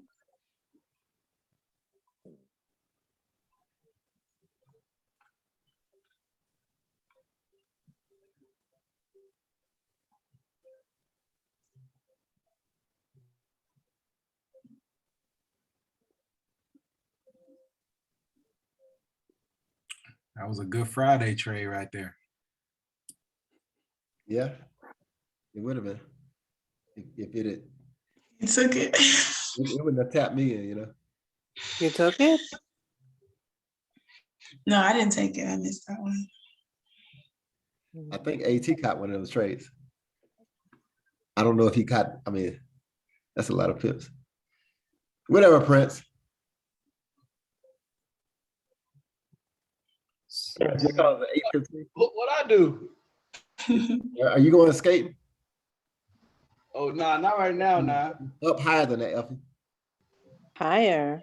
Yeah. Why? Yeah. You see the little dot? The one price is right there already. I know, but it didn't violate it. But it won't go nowhere. Where's it gonna go? Which mean, where is it gonna go? I mean, it doesn't have any room. Yeah, hey, that's cool. I mean, the price is at the order block. That's what Terrence is saying, that he likes. That's what he wants to take advantage of. Okay, I don't think Be I more secure. understood. What's that? I'm not sure if I understood that. Well, price is sitting at that order block, right? So he feels good about buying this retracement because price is right here, right? It's kind of like, oh, that's anytime, like his confirmation. yeah, it's extra confirmation. It's confluence. Seatbelt. Got it. All right, I'm gonna leave it like that because it's burning. Okay, so where are we? Daily.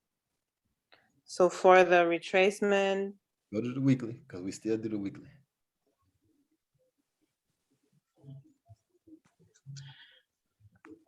Hey, we might get 10% on retracements.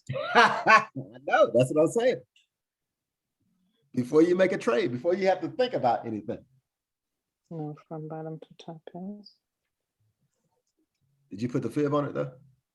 I'm about to. Why are you going from the bottom? Just to ask him.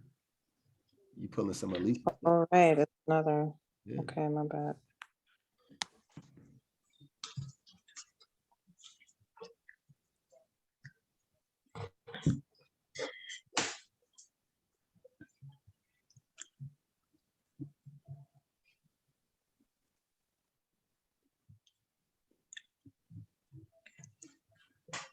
Okay.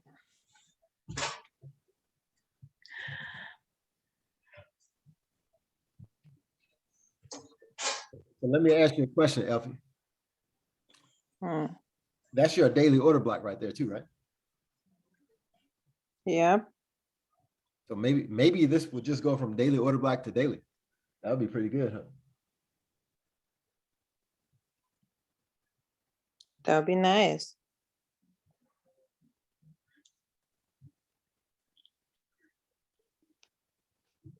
Hey, Todd, so in your mind, how do you rank them? You rank by how many pips the retracement can go, or do you rank them higher, the ones with I like to see more pips, but I mean something we haven't even touched on, something else that I look at, but I'm scared to say stuff because people Why? run, because people run with it. So can you go to the monthly real fast, Elfie? To the what? The monthly chart.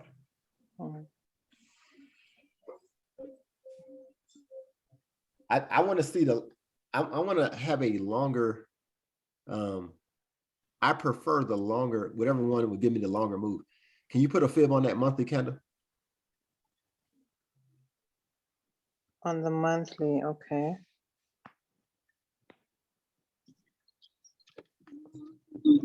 Why would you do the monthly now? What date is that? What day is that monthly candle? I mean, what month? Like when you put a fib on that monthly candle, what day, or is that the March? Is that the month of March, or is that the month of February? Wait, now I'm confused. February. That's So this one right It's a here, February candle. That's why I'm doing it now. it's saying you have me, it looks 26 like it's days left. It's saying you have 26 days and 4 hours left. That's a February candle or is that a March Where's the February candle at? above? Where did you see that? Where is it saying that? Okay, on the right. On my screen? Yeah, on your screen. Where Where the does it price say sign that? is. Where the price sign is, below the price sign, it says Oh. 26. So Feb, I want you to fib those two candles. Fib the February and the March candle. Together. Yeah. Okay.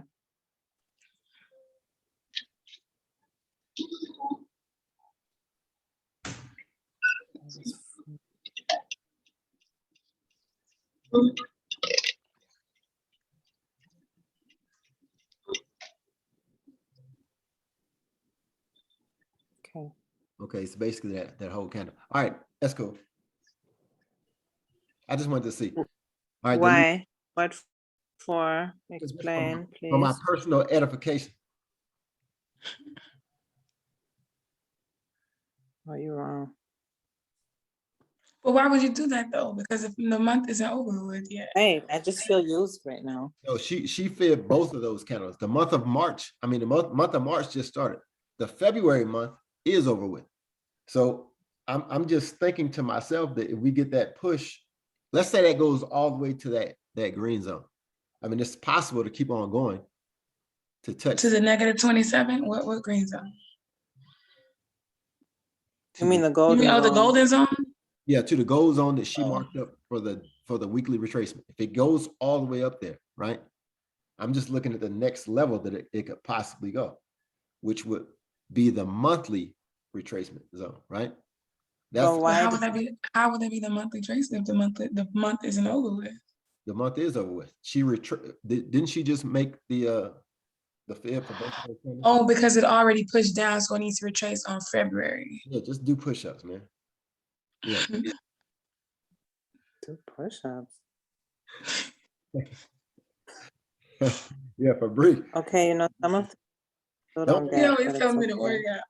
Yeah, don't worry about that. This I just wanted to see something. Okay. All right, so now go back to somewhere or just No, stay I here? think that's a good frame. I think that how many pips can we expect to get, or maybe not expect, but we can hope to get. For the weekly? Go back to the weekly, yeah. For the Yeah, just I mean, you have it marked up. You could have did it on either. Man, I just if we get two of these retracements.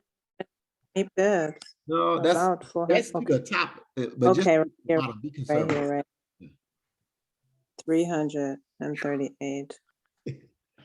We ain't gonna get that, y'all. That's too good to be true, man.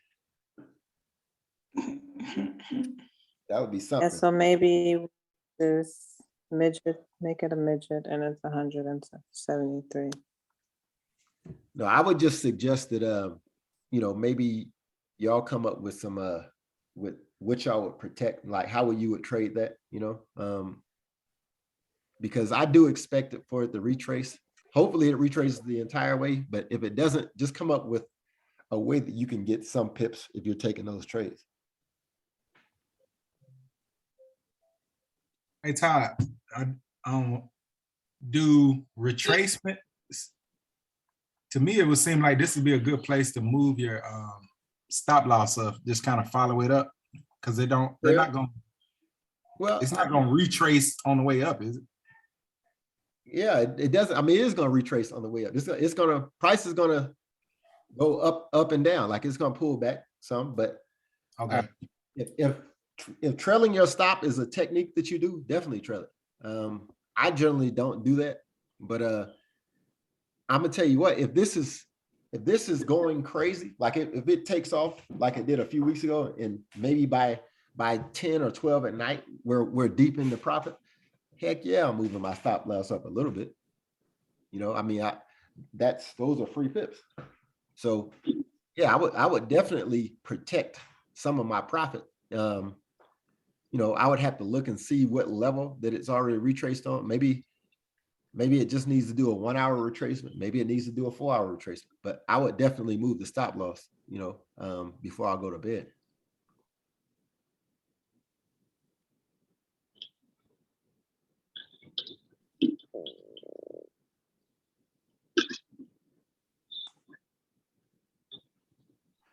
Yes, I think Either way, it's going I think 300. yeah, those are well, you trying to say that's the 390. What is 394? What is that for? Going to the weekly order. Was it the weekly or the monthly order block? The blue line right here. Oh yeah, yeah. As we're already at the daily order block. That's the monthly We're order at the block. daily. You went right through the weekly order block, but remember that purple one is your weekly order block. But why would you measure that move down to the monthly? Because it looks good.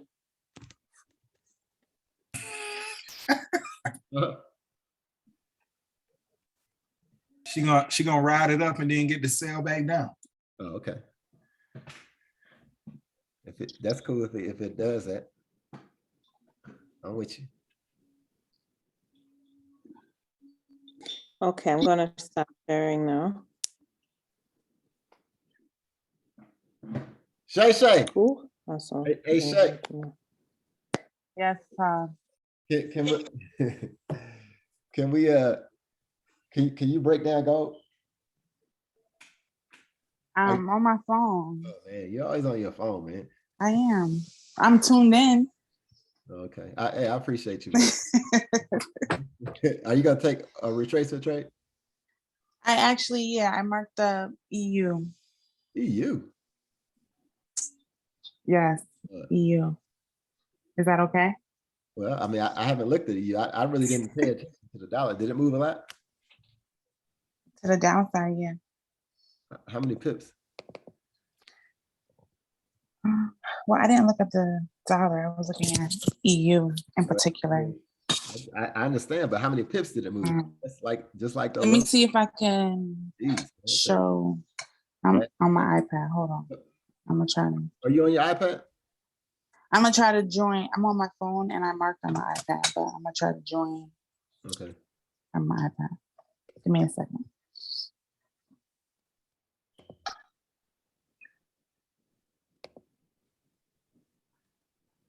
Wow. Let me see this monthly.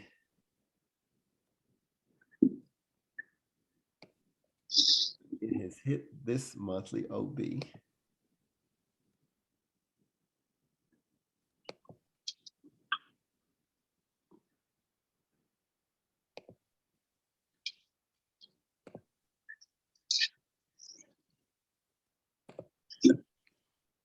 It's only about 147 pip move on this EU. Not that I could sneeze at that. That would be a great retracement move still. It's just not as many as the GN or the GA or the EN or the EA.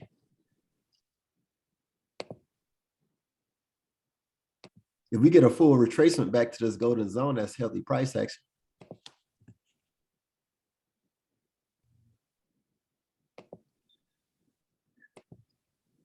I want to know why you would take this trade versus the other one.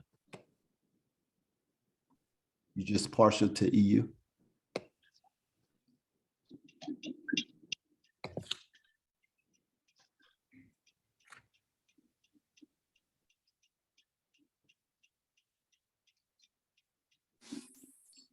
All right, I'm on my iPad. So here, I'm gonna stop sharing. You can share.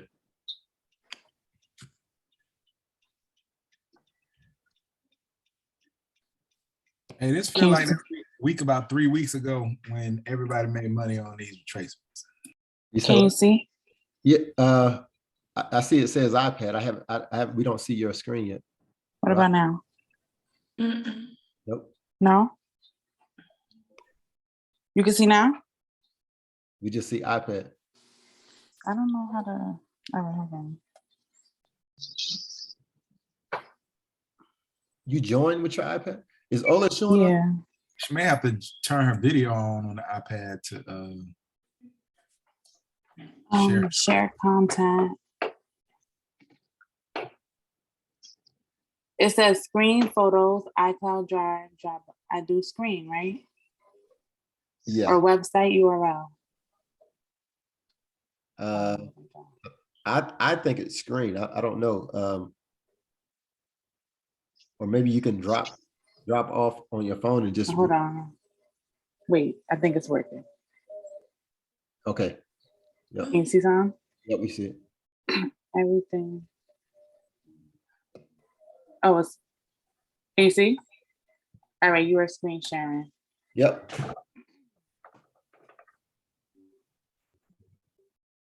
Can you see? Yeah, I see it. Okay, so let's see if I did this right. I started on the weekly. So from here, well, actually, I think I started on a daily because I wrote daily OD. I'm sorry, it's all over the place. All right, hold on. So from the weekly, it's the blue box right here. This candle, you see that? The cell right here, the white one. So this blue box is the weekly right here. And then I went to the daily.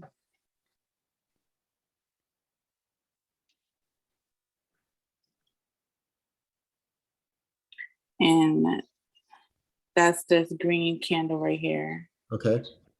Right. So let's go back to today. So that's the daily.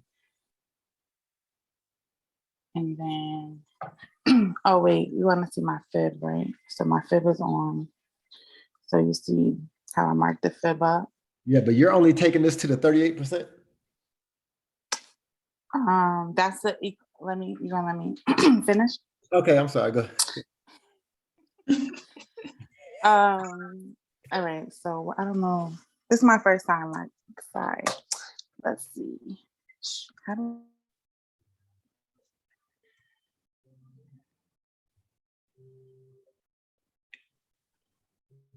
You still there, Shay?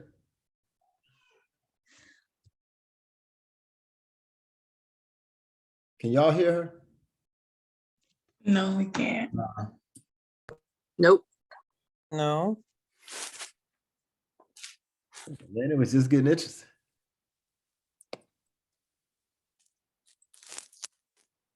Let's get her phone, her. She got dropped off.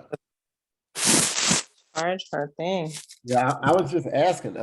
I know she quick to check me, so I gotta. I was just asking. Everybody checking you today, Tom. Hey, you know, Alicia, her. I mean, About time. I was just asking because you know, the concept behind the trade is for it to go, but she's gonna base her rules, and I like that. But I just wanted to know why.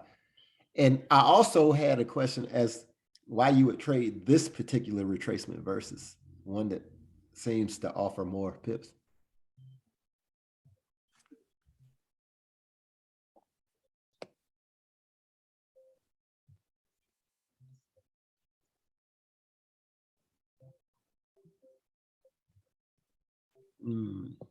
Pips and dip.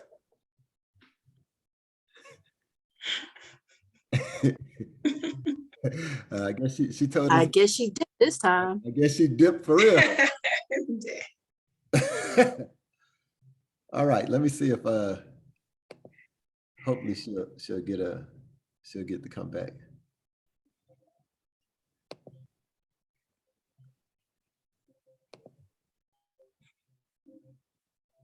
Okay. Ola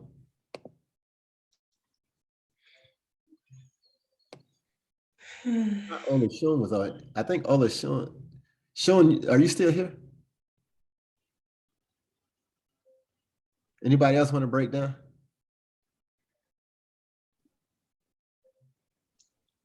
I can break down. About time.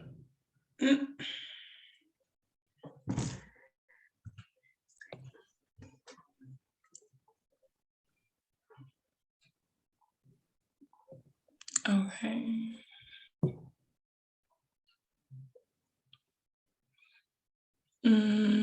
What pair? Well, I mean, that's We did EJ and GN. Was it GN? Nigga, did you we just BD? did GN. Okay. Do you want another euro pair? What'd you say, Alicia? I said, did you all go over a CAD here? Yeah, we can do. Okay. We could do a CAD pair. Alicia trying to trade it to the top side. What are we? Which CAD pair? Yeah, which one? Like AC or GC. GC moved real well, so it's probably due for a retest. Wait, what happened? Okay. Wait. Is Pips and that Dip is back. Pips and Yeah, Dip. I did my whole presentation, y'all. I hope she's not still talking. Yo, I did the whole thing. That's crazy. hold on. Wait, Well, here, you do yours. Yeah, can you finish? Because oh my God. That's hilarious. Hey, man. I'm embarrassed. We thought you just we thought you We did. thought you dipped. We thought you dipped. I done finished everything. I'm like, they don't got no questions, nothing. Oh my God. I was thinking, I hope she's not still talking. I hope she's not talking.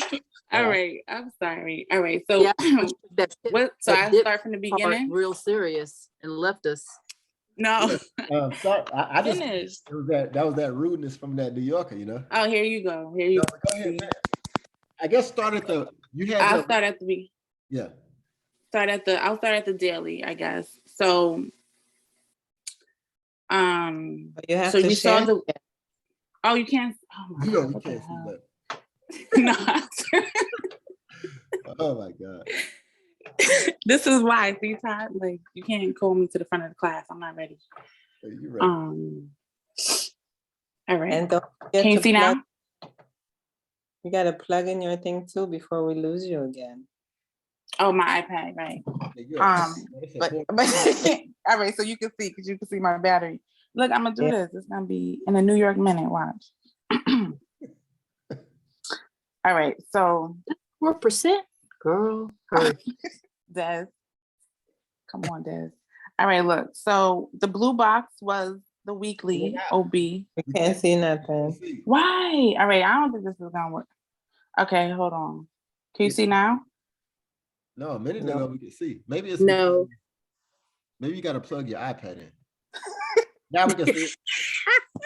You can see. No, I mean I don't know, y'all. I feel like y'all teasing me. All right, so I'm just saying 3%. Now we see. All right, so the blue box is the weekly OB. The green box is the daily OB.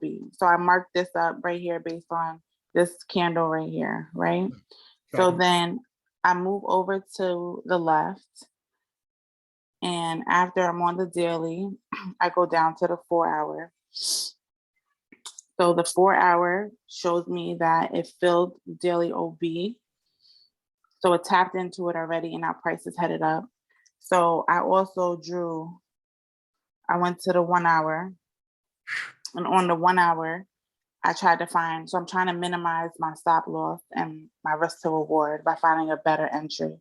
So the blue line right here is my breaker structure. That's my ideal entry once it breaks above this sell candle right here. The reason why I have my stop loss where it is because there's a 1 hour OB right here. Okay. And it just tapped into the 50%, which could have been my ideal entry if I was watching the chart at the time. So on Sunday, I'm looking for price to keep going up. I'm going to enter at this blue line. It's a 1 to 3 risk to reward ratio if it taps up into the 23%, which is that target right there. But my TP1 is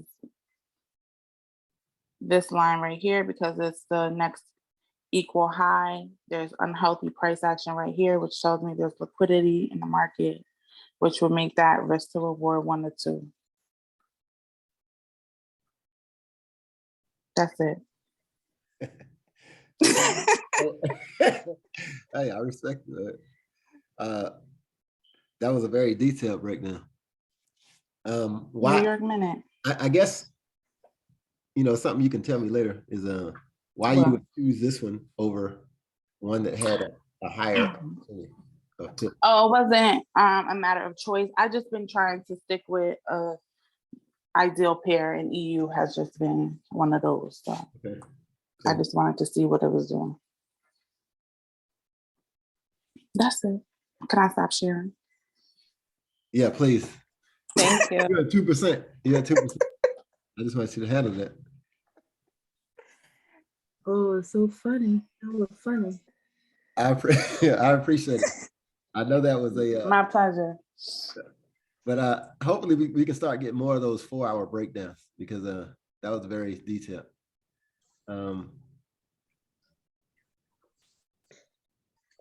It's on you.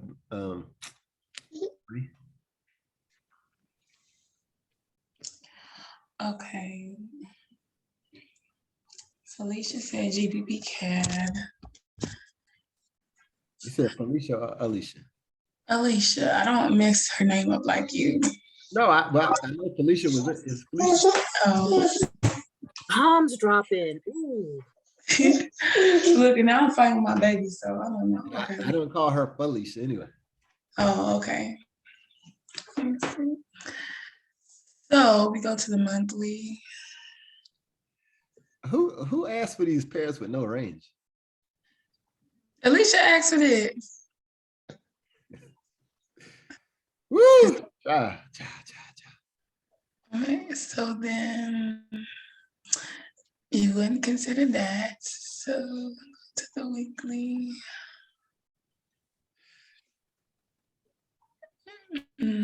This order block here. And then this order block here. And then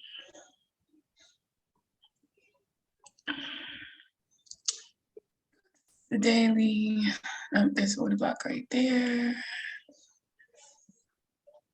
So yeah, it's not a lot of range, but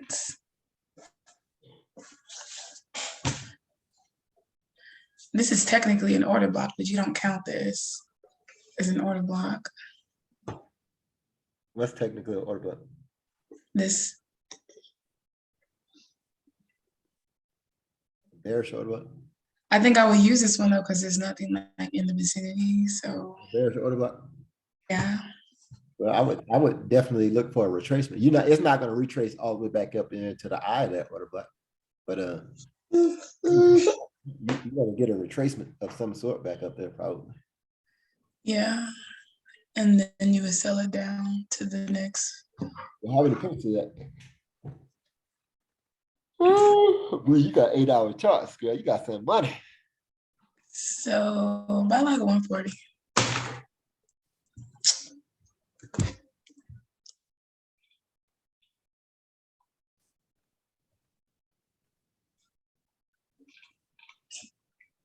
So that you wouldn't try to get the retracement off the weekly?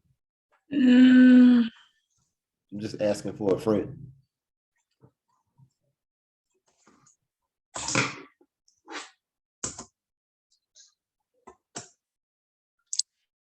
You can look for a retracement off the weekly. Asking for a friend. You think it's going to go down first? Well, if I see confirmation that it's going to go down, but I mean, it could retrace. And this one barely retraced. Right. It is an order. But that candle has already started retracing on that weekly candle. It has. This one retraced. Well, depending on what time it was.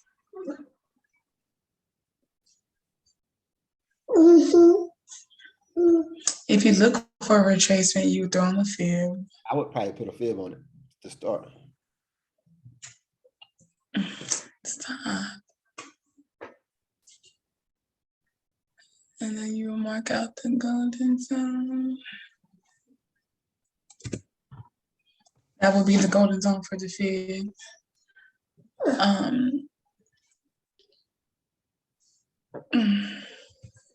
don't know. I don't think that, I don't know.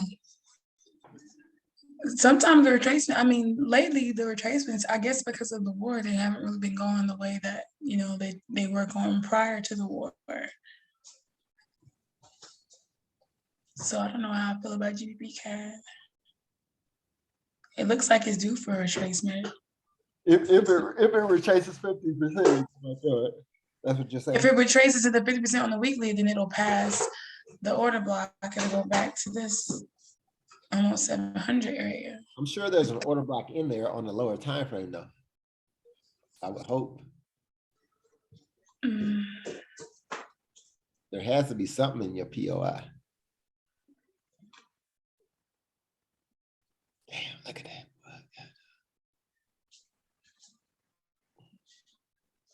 Yeah.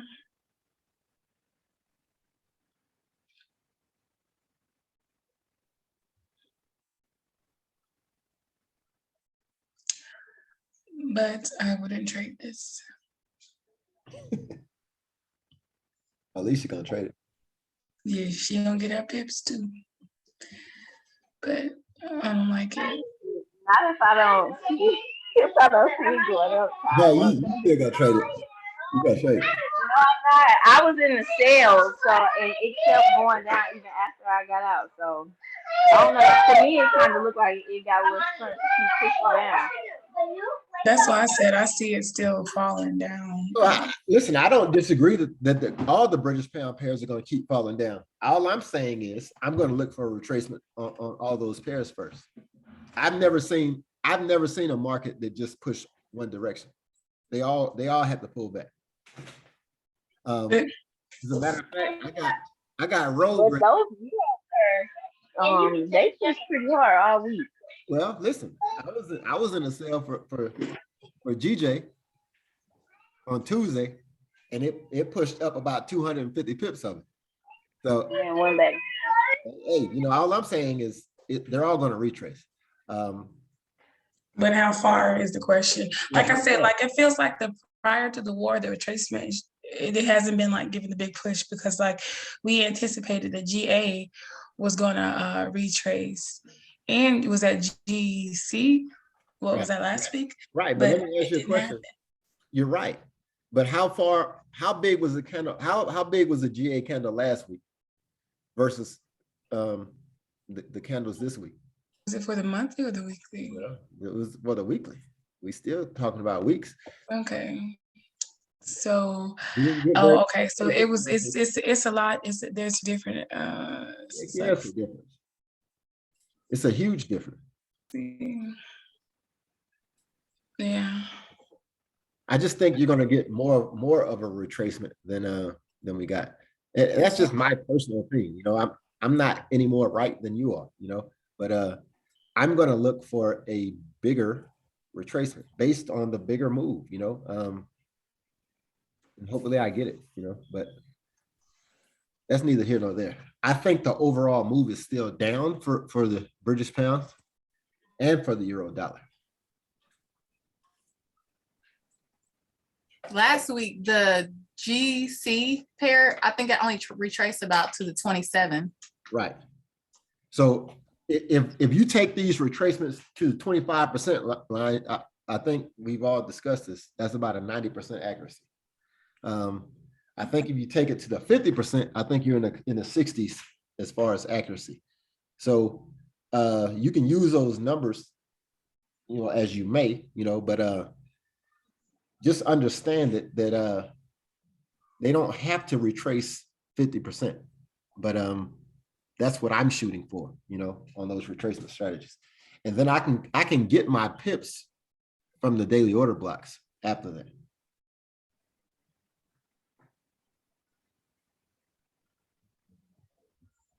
Okay.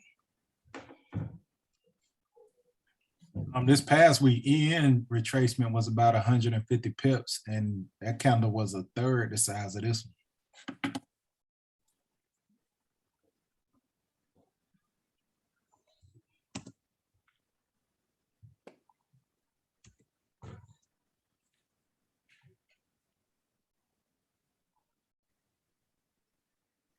Yeah, see, that's a 150 pip retracement right there, the wick. But look how big this week's candle is compared to that. Bruh, I'm trying to eat. I'm trying to eat. So then.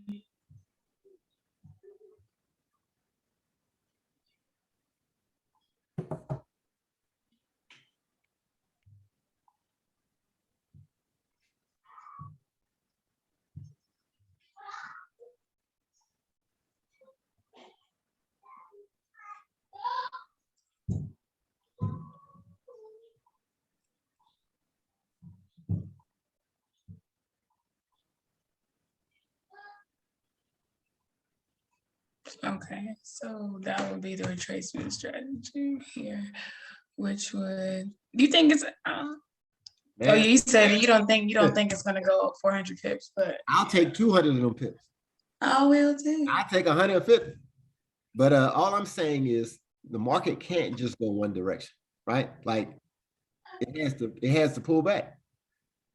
The week before, Even if maybe like, okay, so like ICT talks about the breaker let me box. finish. Let me finish. So Oh, okay.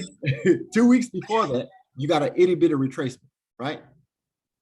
If you look at the 2 weeks before that, there was an itty bitty retracement. 2 weeks before that. See that little bit right of, here. you got a little bit of retracement. The next week, you got a bigger retracement.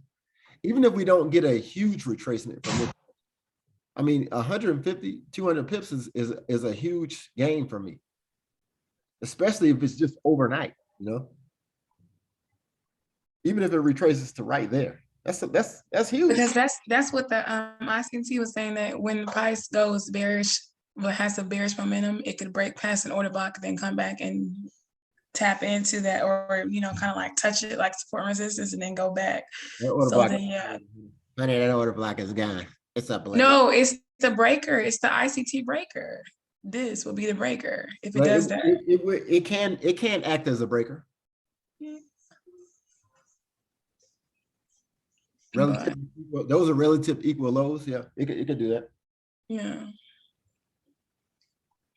So How many pips is it to the breaker? 170. Yeah, one.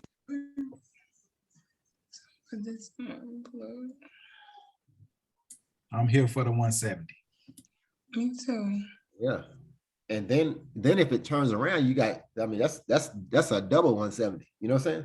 Yeah, because then your next. Bruh, your next stop is like way down there somewhere.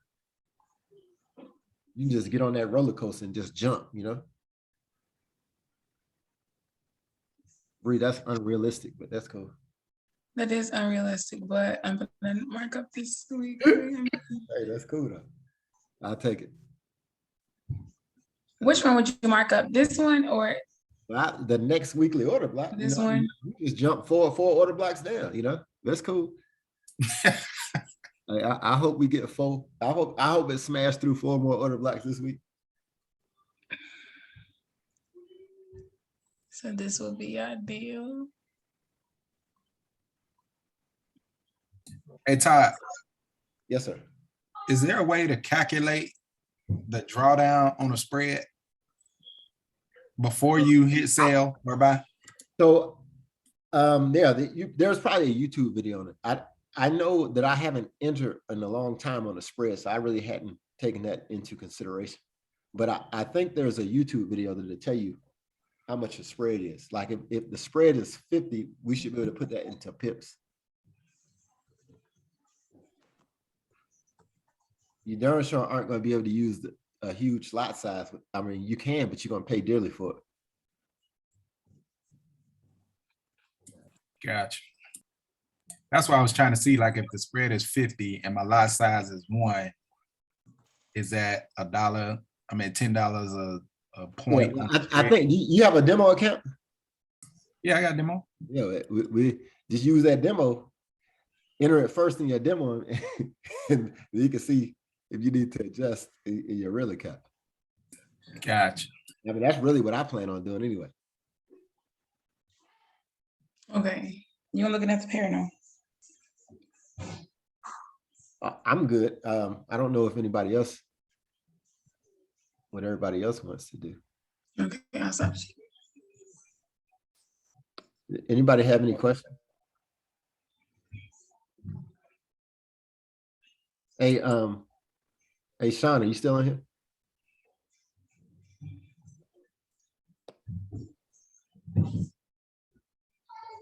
Big Cat, are you on here?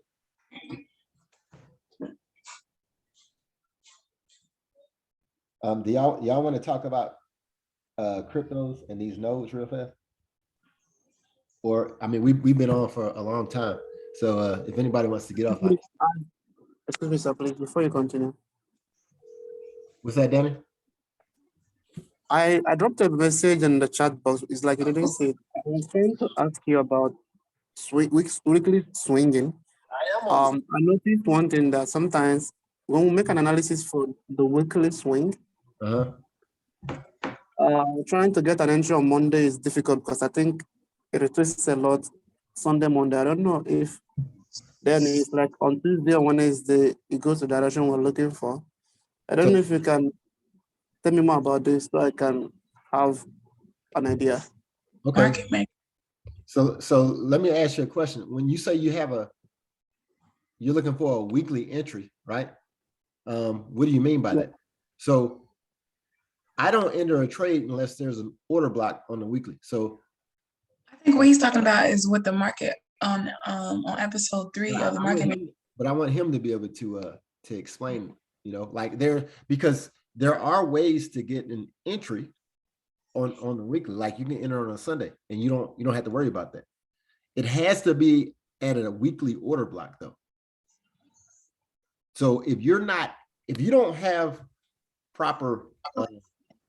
a proper concept, then you're gonna go and draw there, right? So when you say what pair are you trading, Danny? No, to make a decision about pair to trade, I think it has to do with the strength of the currency first of all. So because now we have to figure out which pair can give us a movement this week. So I'm waiting for Monday to open, then I can be able to make my choice. Right. If this work continues, then we can look at selling all this euro and GBP, pairing with another currency that is stronger, maybe like NZD or AUD. Okay, so let me just, for whatever reason you stuck on Euro GBP. All right, so for whatever reason you like this pair, and that's cool. So no, I'm saying that Euro and GBP, they are weak because of the war. So you need to look for a pair that is stronger to pair them. This pair is perfect, Danny. It's perfect. Let me show you. This is a weekly order block. It just created a bearish order block. It's telling you, it's saying, Danny, I'm gonna sell. That's what this is telling. That's what this is saying right now. So this is what I would look for if I were you. If you want to get in this pair, if you want to trade this pair this week, I would look for it to buy here and then sell. So this is exactly how I would trade this pair. I would look for this pair to go up, hit the order block, start pushing down, right? Question is, okay, now I get this. It's perfect. Question is, how long is this going to happen? Will it be, are you going to be looking for entry on Monday or Tuesday? So if I was going to hedge, if I was going to buy this up, then Sunday when the market opens, I would look for an entry for the buy, right? But to me, since the pip count is very low to buy it up, like maybe this is 75 pips. I'm not going to trade 75 pips up. If it was 100 pips, yeah. But if 75 pips is okay for you, Danny, then I would look for an entry and I would buy this up because I expect price to tap in to this order block. Now, keep this in mind, Danny. This wick is actually part of the order block. All right. But my personal strategy is to get for this wick to tap me in by filling the order block and then pushing down. Does that make sense? Yeah, this makes sense. So definitely we need to keep looking at the market after Sunday because maybe I don't even have interest to buy. I just want to sell when it's ready to sell. So that's easy. So when the market opens, you just have a sell limit right here. Sell limit at 0.83334, right? That's easy. Sell limit 0.83334. If it taps you in, cool. If not, cool. You move on to the next one. But if this taps you in, I can stay in this trade all week. This is a whole week. I won't get out of this trade for a week. Does that make sense? Okay. Perfect. Can you check another pair? Maybe something like Euro AUD. Let's say I'm looking for a sell. What's up, Sean? Euro AUD. So for this pair, there is no order block. You're going to have to, not on the weekly, right? If it was this week, you could have put a box around this one. This pair would have tapped you in and sold off. But you can't get in this pair on Sunday and think that it's going to do anything that you want it to do for the whole week. So my bias for this pair is for it to retrace first, right? And then because of market conditions, I expect for it to keep pushing down. This is my expectations, but I don't have an order block to support what I think. Does that make sense? Yeah, this makes sense on a weekly because there's no structure whatsoever to look for any sell entry. Right. So I get it. Right. So do we need to break it down? Like, do we need to go to lower time frame or just let it be, let it form a structure? Then we can continue what we're doing. Yeah, I definitely would break down to a lower time frame because I plan on buying it up. I'm not going to wait for a daily order block to buy. I'm going to drop down to the lower time frame because I'm going to buy this up. But I'm going to buy this up based off of my personal weekly retracement strategy. Does that make sense? Perfectly makes sense. Thank you. Okay. Hey, Sean.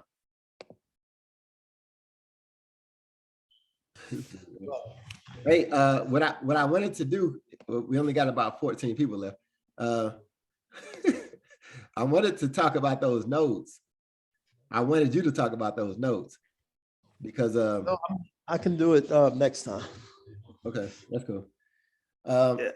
So next week we'll talk about crypto nodes if you guys are interested in doing the node thing.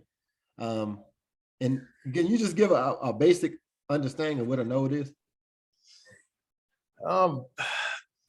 Basically, I mean, I don't know who knows what about crypto, but crypto is similar to stocks in that you buy tokens. You know, I compare the tokens to shares of stocks. So for most node projects, you know, you buy 10 tokens and, you know, you create a node. Basically, you go to a website, you buy the tokens, and they have a button on the site that says create node. You create the node and the project will pay you like 1% every day as a daily reward, you know. So over time, you know, you accumulate another 10 tokens, you buy another node, or you can just keep putting new money and buying new nodes. But the idea is, since it pays you a daily reward, you're making passive income, you know, and over time, as you compound these nodes, one node becomes 5 nodes, 5 becomes 10, and so on. You know, even if the token price is low, you got so many nodes that you're making a bunch of money every day or every week or every month. So it's just another passive income stream. So it is risky, you know, these are new concepts or projects. You know, all the projects ain't gonna survive, you know, long term. Some are gonna dry up. So you gotta go into it with the understanding that, you know, any money that you put in, you could lose it, you know? So, I mean, that's pretty much it. There are different ones, you know, I like some better than others. But I would categorize them all as, you know, high risk. Okay. That's pretty much it. Next week, can you just have a spiel ready? Yeah, I can have a spiel ready. Where people can research it and all that good stuff. Okay. All right. Does anybody have anything else for the call?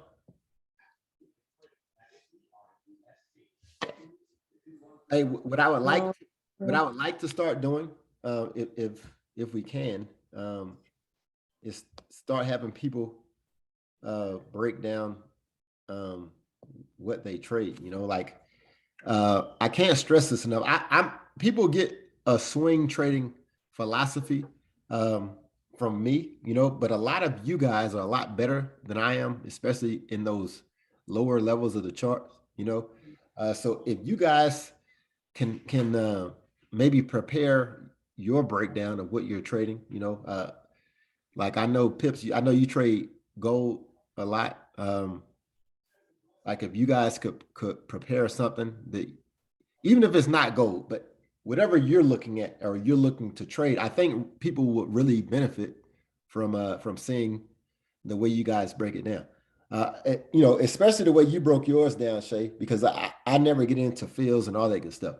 But I think that's good for some people who are on the call who trade like that. I don't trade like that. So I can't have an intelligent conversation with people on the lower levels of the chart. I know what I look for and why I enter it and all that, you know, and it makes sense to me. The same way you do. Like you always rebut me on a lot of different things, which is cool.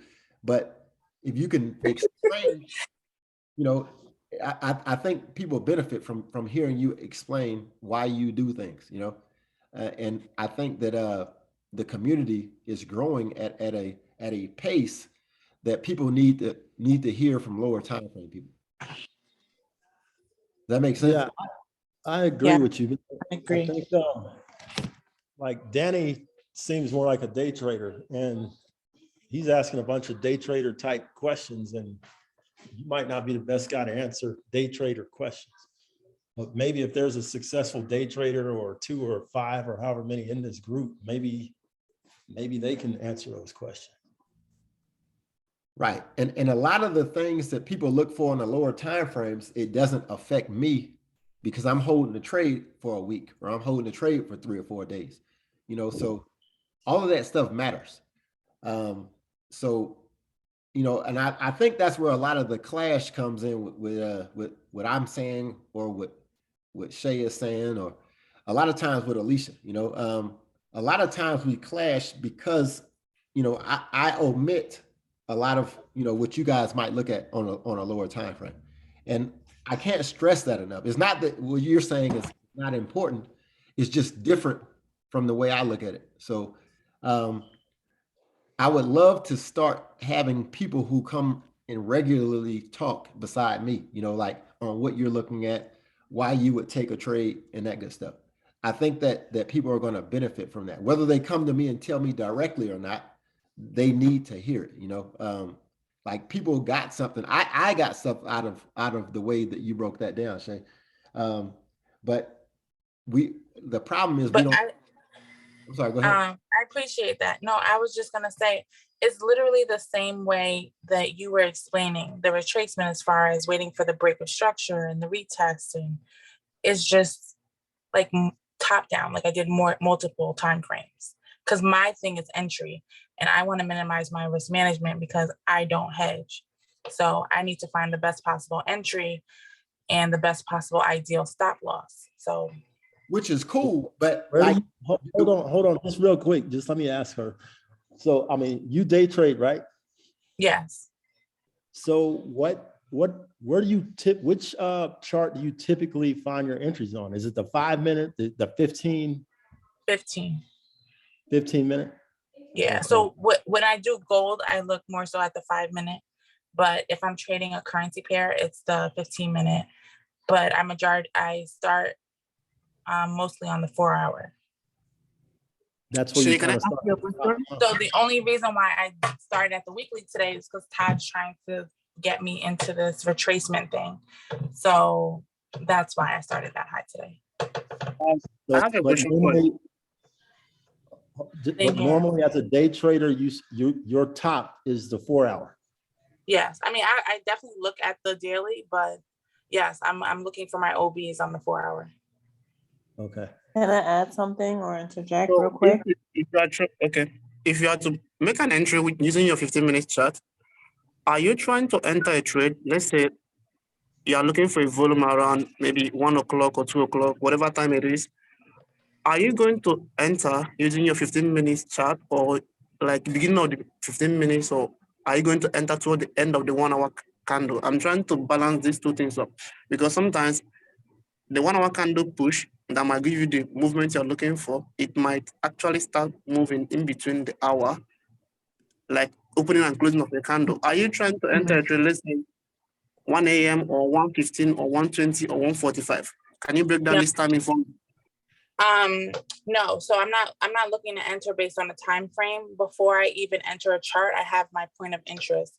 I'm looking to enter once prices hit my point of interest and I see confirmation candles, that is going to go my direction. Whatever time that is, whether that's 1:30, whether that's 2:30, if it's within my zone and I see the confirmation, then I enter. Okay. So I think before you even, when you have a pair, before you even try to find an entry, you should mark it up on where you want to see price go and why you're looking to. So like the way I had all that information on my chart, that's for me to know. Like if someone says, oh no, it's selling, I'm still looking for this entry. You cannot let other people sway your analysis. So to me, if it's not, if I miss the trade, I miss it. But if it's not, if it doesn't hit my rules, then the trade is not for me. It's a lot of psychology. Yeah, I think it's very important to understand that the trade is not for you. When people say that, it's powerful because that's what's going to save you, time and money. And a lot of times you're going to miss great trade setups because it doesn't do exactly what you want. Like the trade I just showed you that it didn't pick me up. I mean, that thing dropped maybe 1,000 pips. It happens, but you have to enter based off of your rules. And if you don't have any rules, you're going to be a wishy-washy trader. I think my frustration in talking to Shay last week was I was talking to her about my rules and it didn't have anything to do with her rules. So, I mean, I respect that, but just like I told you, Danny, about an order block, Shay would never she would never enter a trade based off of this order block like that. Like she would probably still need to drop down. But for me, because I would protect, this order block, then it is what it is. I would expect to hold this trade for a week. So if I was in drawdown for 2 or 3 days, it's still 1%. The top, the max I would be in drawdown would be 1%. And there's plenty of time to make up as the pair drops. So my rules and my entry are based off of the order block concept that I understand. And her rules and her entries are based off of her experience as a trader. And the thing that I'm saying about the entire group is I can't explain Shay's rules, but I think people benefit from Shay coming on and explaining. And I think people we grow as traders whenever you can explain that, right? Like I want to eventually be able to trade every time frame on the chart, right? Sometimes I want to scalp, sometimes I want to hold a day trade, and sometimes I want to swing. It's very simple for me to swing. I see everything in swing. I say the swing first. Every now and then I can drop down and I'll catch a quick scalp or a day trade, but it's not going to be ideal for me because that's not what I'm natural at doing, So that's why I try to beg people to come on here and give their viewpoint.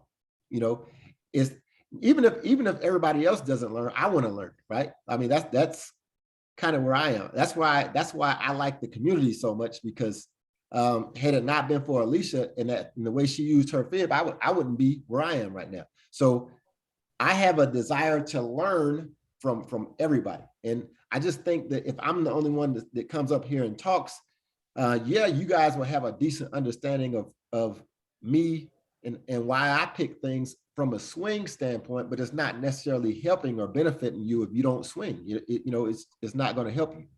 So I really appreciate, when people come on and give their view and break the charts down their way. Can I just say I do agree, as well as I appreciated that Shay did her breakdown, but I must honestly say it was a little bit too fast for me. So Shay, maybe next time you can go a little bit slower if that's possible, please. I'm sorry. Yeah. So you She gotta said it was gonna be a New York minute. charge your iPad. My battery. I was No, now I know what that means. I need a New York hour, please, or at least 50 minutes or something. I think the other thing though is, you know, at least the early people in this group have been listening to your breakdowns, Watu, and your instructions for more than a year, you know. So what people don't realize is they've had a year to digest a lot of this stuff, you know. Shay, the day trader, I mean, that was her first time talking, at least while I'm present. So I just think part of it is you gotta have time. It's like talking to a baby, you know, nobody comes out of the womb speaking. You Google and you gaga, and eventually you talk. So whatever rules she's using and underlying concepts that drive her decision making, you just have to hear it enough times, get enough reps, and then it starts to make sense. I agree. I agree. I don't think Shay understands that either, because Shay gets short with me, and a lot of times I'm just asking for clarification. No, I don't think you're very objective. You're very set in what your way is and where you see the pair going, which is fine because we're not supposed to sway each other. So like when we had a difference of opinion on, I think it was GC, and it went in your way, I was okay with that because it did not meet my trading rules, and that's fine. But you were like, no, it's no way it's going to go there. No, you don't know because you're not a market maker, and neither am I. I probably came across that way. I probably came across that way. You can tell Todd knows. Like that too. I want you to be able to tell me why. That's all I wanted to know, was why you saw something different.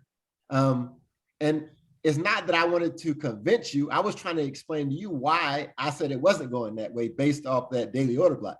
I wanted you to show me why you thought it was going higher, I think, because you said it's going to retrace something like 100 pips. It's impossible. And from the way Can you hear me? Yeah, I did. But because one of my rules is entering at the break of structure retest. So although it didn't go there this week, that's probably where you'll buy your retest and enter for the sell. So it eventually price will go back, but it wasn't the trade for that week. Well, that's what I wanted you to explain, I guess, right? Like maybe I did a crappy job of saying that, but that's what I meant. Like, what do you mean it's going to go back up 100 pips? And yeah, that's so cute together. Yeah, those are disconnects that you know, and Alicia knows I'm gonna ask, or I'm dug in because of the higher time frame bias, right? It's not that I'm saying you're wrong and I'm right. It's what I want to be able to see it from your way. So a lot of times I'll say it's going to do something and does something totally different, and I'm lost. So to avoid being lost, and you know, and the benefit of having different people and different eyes on it is they see things that I can't see because I'm biased for a certain direction. That's all I was trying to ask. I wasn't trying to sway you. I was just trying to explain to you why I thought it would do what I thought it would do. Copy. And that's like how he gets on here with these charts and shows these order blocks and blah, blah, blah. You know, I mean, it's just explaining the rules, for lack of a better term, of how he looks at it and how he does things. But you got some different rules that probably work, but we don't know those rules, and probably a whole bunch of people don't know those rules. So we would like for you to explain your rules, or whoever else in here that's successful doing whatever they're doing. You know, it's great if you can lay out your approach and how it works, and then people start to understand, you know, a different way is basically what it comes down to. Can I say Yeah, I'm fine with that. Oh yeah, go ahead. I don't know. I'm still testing it out and everything, but like I feel like that Wyckoff is like really on point. like with levels to determine like how far your your levels might go for that day. Like if you look at it for the whole week, like whether it's a buy or a sell, if you follow the Wyckoff phase for either the accumulation schematics, if it's a buy, or the distribution schematics, if it's a sale, then like last week, it was just so on point. And I feel like even a few weeks before that, when I did another pair, like based off of that, I couldn't really understand it. But last week, I felt like I understood it a lot better. So I feel like that for me has been like a good, a good thing to base my trades off of, like where I'm going to enter, or if I'm not going to touch it at all on Thursday or Friday, if I'm selling for the week or buying for the week. Well, listen, I think that's awesome if there's Wyckoff taking place, right? But what about after the distribution, after the accumulation, and it's just going in one direction? Well, that's what I asked Des. I'm sorry to interrupt, because I understood Wyckoff only taking place during accumulation or consolidation. And when she wrote, because she sent me the market maker series, she said, no, it's OBs, it's all this stuff. So that's what I understood Wyckoff to be. Listen, so okay, let me clarify. So Des, I think you're I think my confusion also. Your mic, Des. Hold on, Des. Your mic is cutting because of the way Savannah. What? Can anybody hear me? No, it's like in and out. You're going in and out. You sound like a robot. Listen, I can explain this. So listen, technically every time an order block is created on any time level, you have Wyckoff, right? You have you see the reaccumulation or redistribution. That is 100% correct. Well, if I have Yeah, you have to. I want to hear you, but yeah, no, I want to hear what I want to hear the conversation. I know, but if I'm a robot, you can't hear me. Yeah, I hear. What I was trying to say was, I think, laugh at me. Well, I think part of my own confusion, because I was going back through the books, it's still doing that. Let me get on the Yeah, it's messing up bad. computer. Let me see if I can. Was the fact that Savannah. I want to know who your internet provider is. Oh, hey, man, Are you in real Atlanta? You hear me now? No, not Atlanta. Can you hear me now? Is it better? Is it better? Okay. Part of my confusion, because I went back through the 3 books that I have on Wyckoff, and I think the way Savannah teaches and about order blocks, and MinFX teaches about order blocks, and they both teach the same way about Wyckoff schematics. I merged them as one whole concept because of how they teach it. So when I was going back through the books, I couldn't find anything really that they talk about in any of the 3 books about order blocks. So I was like, okay, so how did I get all confused with that and thinking it's one concept? Well, it's not. It's just how they teach it, because that's the only place that I've seen it where it's Wyckoff and order blocks together, and that's through MinFX and Savannah. And yes, they do go into, both of them go into about the UTAD, UT, LIPSI, and all that other good stuff that I'm never going to remember. But I think that's where my own confusion came in at. So I will apologize, because I really did think it was like one concept until I went back through the books and couldn't find anything on order blocks.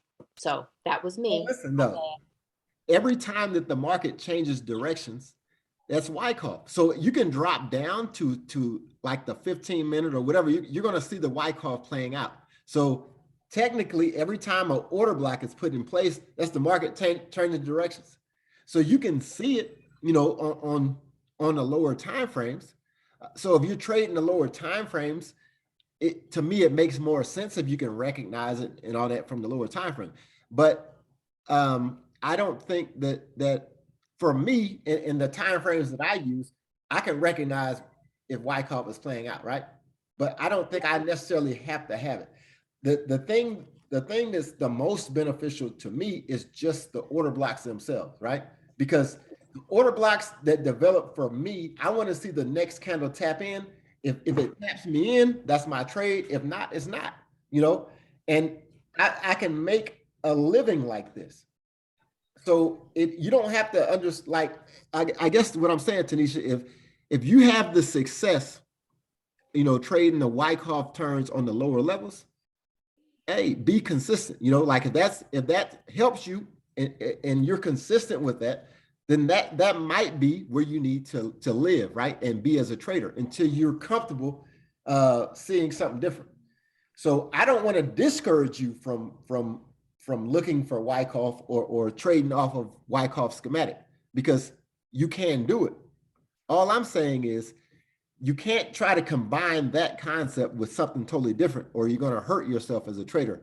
So find some consistency in it. You know, if that's working for you, stick with it. Find consistency in it.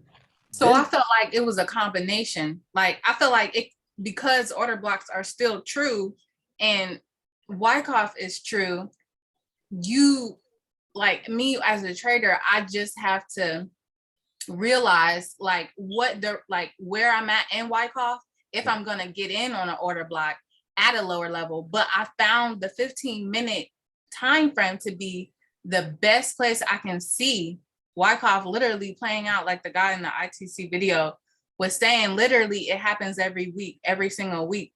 So if I'm doing my weekly sell or my weekly buy, and then I can go down on the 15-minute and just watch this thing play out.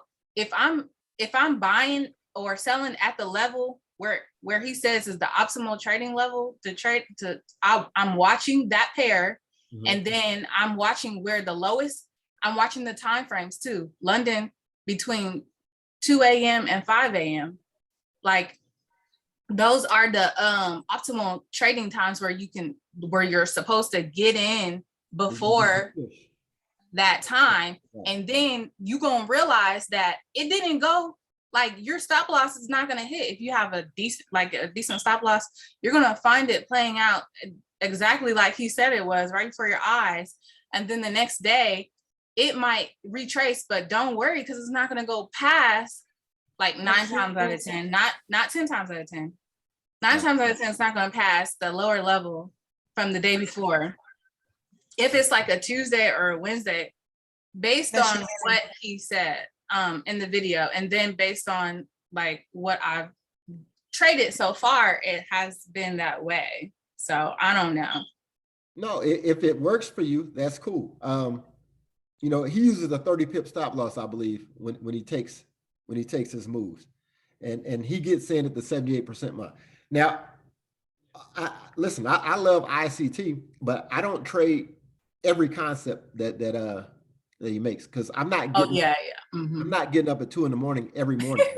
And sometimes I'll be up at 2, sometimes I'll get up at 3.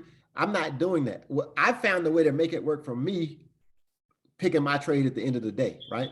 And that works very well for me. But I do only trades 1 day a week too, but I like to trade more than that anyway. Yeah, but you know, you got to realize that ICT has been doing this for 20 years. He doesn't need 150 pips a week, right? So, you know, I mean, once I get a $20,000 account or $200,000 or whatever, you know, whatever size account he's using, once a week, yeah, you know, maybe we don't know what his living costs are, what he needs a week. But the longer you've been doing this, you figure the more income you have, right? And he takes one Forex trade, but that fool, he trades futures too. You know, so he has a futures account. He takes several handles in a futures trade. And I think that's what Danny was talking about, like the Monday, Tuesday, Wednesday, the day, whatever question that was in the comments. But it's in the ICT Market Maker series, just a heads up. Right. So if you're going to trade, if you're going to trade those concepts, understand the concept first and then trade it, right? I trade religiously. I'll trade the stop run concept that he does. I don't necessarily use the breaker, that even though that is but that's a strategy more than a concept, the breaker. But the order blocks and the way I teach the order blocks how to get in, they work very well. I don't need to add a bunch of other stuff, right? I just want to understand what direction the market is going, and I hop in and ride my trade. I'm fine with that. I don't discourage you guys into trading different concepts, but what I'm telling you is you have to find one and trade that concept. You can't be all over the map, because if you're all over the map, you're not going to be consistent, and you have to be consistent in your concept. Once you're making your money in your concept and you understand your concept thoroughly, then you can add another concept. Does that make sense? Yeah, absolutely. So that's all I'm saying. You know, if you're finding success trading off Wyckoff and you catching your trade off the 15-minute, hey, do that. Do it, get great at it. And then come back and teach us how to do it, right? That's all I'm saying. Like, become the best trader that you can be at your level, and then come back and teach us. That's all. That's, you know, I want to trade off the 15-minute to pick my trades off the 15-minute too, because I feel like I can make $1 zillion if I could catch trades off the 15-minute time frame consistently, because then my stop loss could be like 7 pips. Well, I'm very serious. You know, I'm very serious. But you know, you can get rich off that, and that's why I guess spar with Shay so much recently, because you know my frustration with it was just trying to find, like, man, if I could enter every time, if I can enter my trade off the 1 hour versus off the daily or the weekly, man, yeah, I'll be unstoppable. but wouldn't it be just a matter of saying, okay, I'm going to find an entry off the 1 minute or the 5 minute or the 15-minute versus, okay, I'm just going to do the daily and 50% and that's it. So because listen, it's a mindset thing too, right? Yeah, I guess I could drop down. Like when I see this weekly order block, I could drop down to the 1 minute, right? The only problem with that is you're going to have retracements at this level the same way you have retracements on the lower time frames. So if you drop down to the 5 minute, let's say I get an entry off the 5 minute candle, maybe in 15 minutes, you know, maybe that 15-minute candle will retrace past the 5 minute candle and knock me out the trade. Yeah, but there are order blocks on those lower time frames as well. So then it would be a matter of picking the right order block to get in on. That's what I'm trying to figure. That's the shit right there. That's what. Well, yeah. That's what I'm trying to figure. That's what I'm talking about. So, that's the sauce. I mean, you gotta. I'm asking you which one. That's what I'm saying. Yeah, well, see, that's why I started using the fib, because when someone told me, well, it points to order blocks, and then I actually started seeing it for myself, I was like, well, daggone, I don't have to worry about which one. So I made, you know, my own little fib so I can feel comfortable with whatever level I get in on. So I'm not saying you have to do that, because I know you really get twisted with my fib, but for the 5 minutes, then it would be going back to doing the GAN box. So I want you to show me your fib, Des, because that's how I've been trading. I've been looking for order blocks at the fib levels, because I like the fib as well, and the fib rarely lies. So you could show me that. I'm interested. And then Shay, a question for you is, what is your stop loss in pips usually like, since you're trading such, you know, refined entries on the 15-minute? So it all depends. I measure out the tool typically under the position tool, typically either on the 4 hour and the 1 hour. So it does depend. And I think as long as I'm managing the risk and I'm still risking 1%, it doesn't really matter if it's 50 or 30, but I do want it to be as less as possible, which is why I drop down. Did that answer your question? Yes, thank you. I was just wondering if you do 1 pip stop losses like T does, like, because I'm just like, he got $1 million account and he be having a 1 pip stop loss. I don't have time for that. You know what I'm saying? I would love that. I want to see that. Teach me the game, Ghost, because I only need 10 pips. To me, it's based on the price action I see. So yeah. Yeah. So but I would love I got you. Somebody Yeah, has a but I do special want to see fib Dez's that fib allows them though. to I'm be on interested.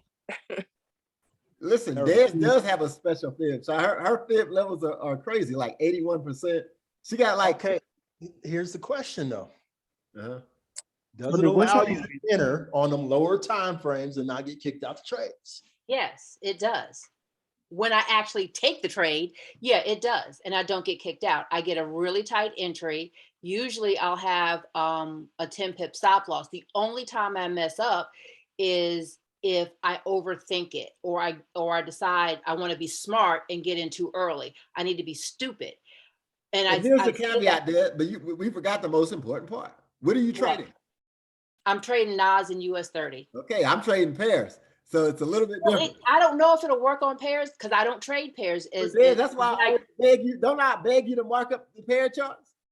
Yes, and I did too. So I did too, and I did them, and then it didn't work right because you went on a call with me and Barbara last week, and I'm like, well, what am I supposed? Okay, I waited, and then it shot up, and I was like, what am I supposed to be doing now? Because it went sky high at the open. So I said, I guess I'm not trading it. So Right. I was confused. I'm not gonna lie, but I'm like, okay, I'm back to Nas. Right, well, that's it. So Here's Alicia. the question. So is Des the one that gave that class a few, I don't know, maybe it's a couple months? Yeah. But, and I'm not trying to be funny, but Yeah. I know it's different. I know it's it different has than to be, people are used to. it has to be delivered in a manner that, I don't know, that people can follow, I guess is what Okay, I would. look, I got nervous. I'm not good at, the ordering thing. So, forgive me. I'm not an auditory person. So it's just, I get a little nervous, and Todd put me on the spot because I didn't know I was going to do that. But next time what I'll do is have my little list and go step by step. Would that be good for you? Yeah, I'm amenable to giving it another shot. I just thought, if something works and you're having success, I mean, if we can find a way to deliver the instructions in a way that other people can use it, I mean, not to get long-winded, but I'm at work, I'm a manager, where I work, and I got different sections that I supervise, and I hate when they work in silos, meaning if I got 5 people in there, they all do the same job, but they all got different systems. So if somebody's not at work and they were handling something, nobody else can pick it up. Because I get that, truly, I really do. And I understand what you're saying, because yeah, it does need to be something that I can deliver to everybody in a system that can be duplicated by everybody. So I do get that. I'm not a very good teacher. I'll tell you that hands down. You can even ask my son. I'm impatient and I start yelling, and then, I get nervous when I, have to do something. It's just me, but I will try to do better, and I will write down specific instructions. That way, if I do another class, if Todd wants me to, I'll have something to go by and make sure I touch on all the topics or whatever I need to touch on. That's why I think I was trying. That's why I was trying. I asked the questions so everybody can kind of follow along. Yeah. Like, I know your system works on the indices. I was just trying to find it on a pair. And I don't think so. Alicia, you said that was the point of your Fed presentation. Was it the same numbers though, Alicia? I didn't hear you. What'd you say? I said you said your point of the Fed presentation was to show the weekly direction in the optimal entry. But do you use the same numbers? My bad. My phone don't know whether it want to connect to the phone or the AirPods. Say it one more time. Do you use the same numbers on the Fib, like the same levels as I have? I haven't seen your new Fib. I haven't seen your new Fib levels. Alicia. But I added 78. That's the only difference. But I have a 78.6. 78.6. Okay, well then why you say you told somebody that my levels were your levels were the best levels, and I was like, I thought we had the same levels. Well, I did too, but somebody told me they got your levels from your presentation, and they was different. No, the only thing missing is 78 from the presentation, but now present day I added 78 a while back. And that's why it was different then. Yeah, but that's, that was when I first introduced it to you, and then you went and researched, and then you was like, well, ICT says 78 is the best, so I added 78. This is after the presentation. Alicia, I was just letting you guys know that that's his optimal trade entry. And I started seeing it after that. I started seeing that price goes to 78 and turn around. So I did add it, but I never updated the presentation. Yeah, please. I mean, that's why people confuse it. But Roshan, Des has a video that I thought was well explained. Oh, well, I haven't seen it. The other video I did is actually a little bit better because I don't feel like I have an audience. So it was better explained than the actual presentation on the Zoom call. So I do like that one better. But I'll go check that video out then. So I didn't know there was a video out there. Yeah. If you can't find it, I'll send you the link. It's in my Google you're gonna have to send him the link because he's challenged. He ain't gonna be able to find Okay. That video was very clear and to the point. Okay. Thank you. Kanisha, he ain't gonna understand it. He ain't gonna understand it. Well, anyway, but I gotta go, man. I gotta go to the cleaners. Hey, Des, can you also drop it to Profit Test in the Yeah, I saw that. I saw it. So I'll get her and I'll send it to the other Todd. Thank you so much. Thank you. No offense to any of the swing traders. I love y'all. I really do. But yeah. Thank Dad. Hey, I appreciate y'all for staying on. I know it was kind of long today, but I think we got a lot discussed at least. If you guys are still confused or having problems, please reach out to these Kim folks, especially people who have strategy. Hey, Danny, you can always reach out to me one-on-one. I think I kind of understand what you're asking, but I think a lot of what you're asking is going to require you to do a little more research, as far as the fundamentals of what moves the market. There's a lot of people out there that say you should only trade one pair, and that's because they feel like you need to research that pair down to the bone and understand everything that moves that pair. There is a benefit to knowing a pair to that level, but I'm a firm believer that you can find success without knowing every intricacy of the pair just by trading the higher time frames. So I think you're going to have to either trade the higher time frames, Danny, or you're going to have to study, one pair, understand everything about the euro and then trade those euro pairs. Understand everything about the British pound and then trade the British pound pair. I think that's the only way you're going to get the 100% answers to the questions you're asking. I think as a general statement, you can understand what's going on in the market generally based off of world conditions and interest rates. So I would just encourage you to check the interest rates every week. If you check the interest rates every week, you'll have an idea of what direction you can expect that pair to move. And then once you have an idea of the direction, check for the order blocks to line up in that direction. And if they don't, then don't trade the pair. Trade something different that does line up. And I hope that helps you, going forward. Definitely. Thank you. Yeah. You got something, Danny?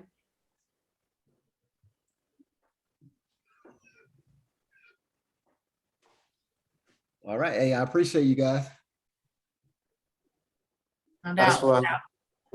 All right. Have a great weekend. All right. We appreciate you too. Thank you. Thanks everybody. Bye. Take care. Have a good weekend and a good week. Good weekend.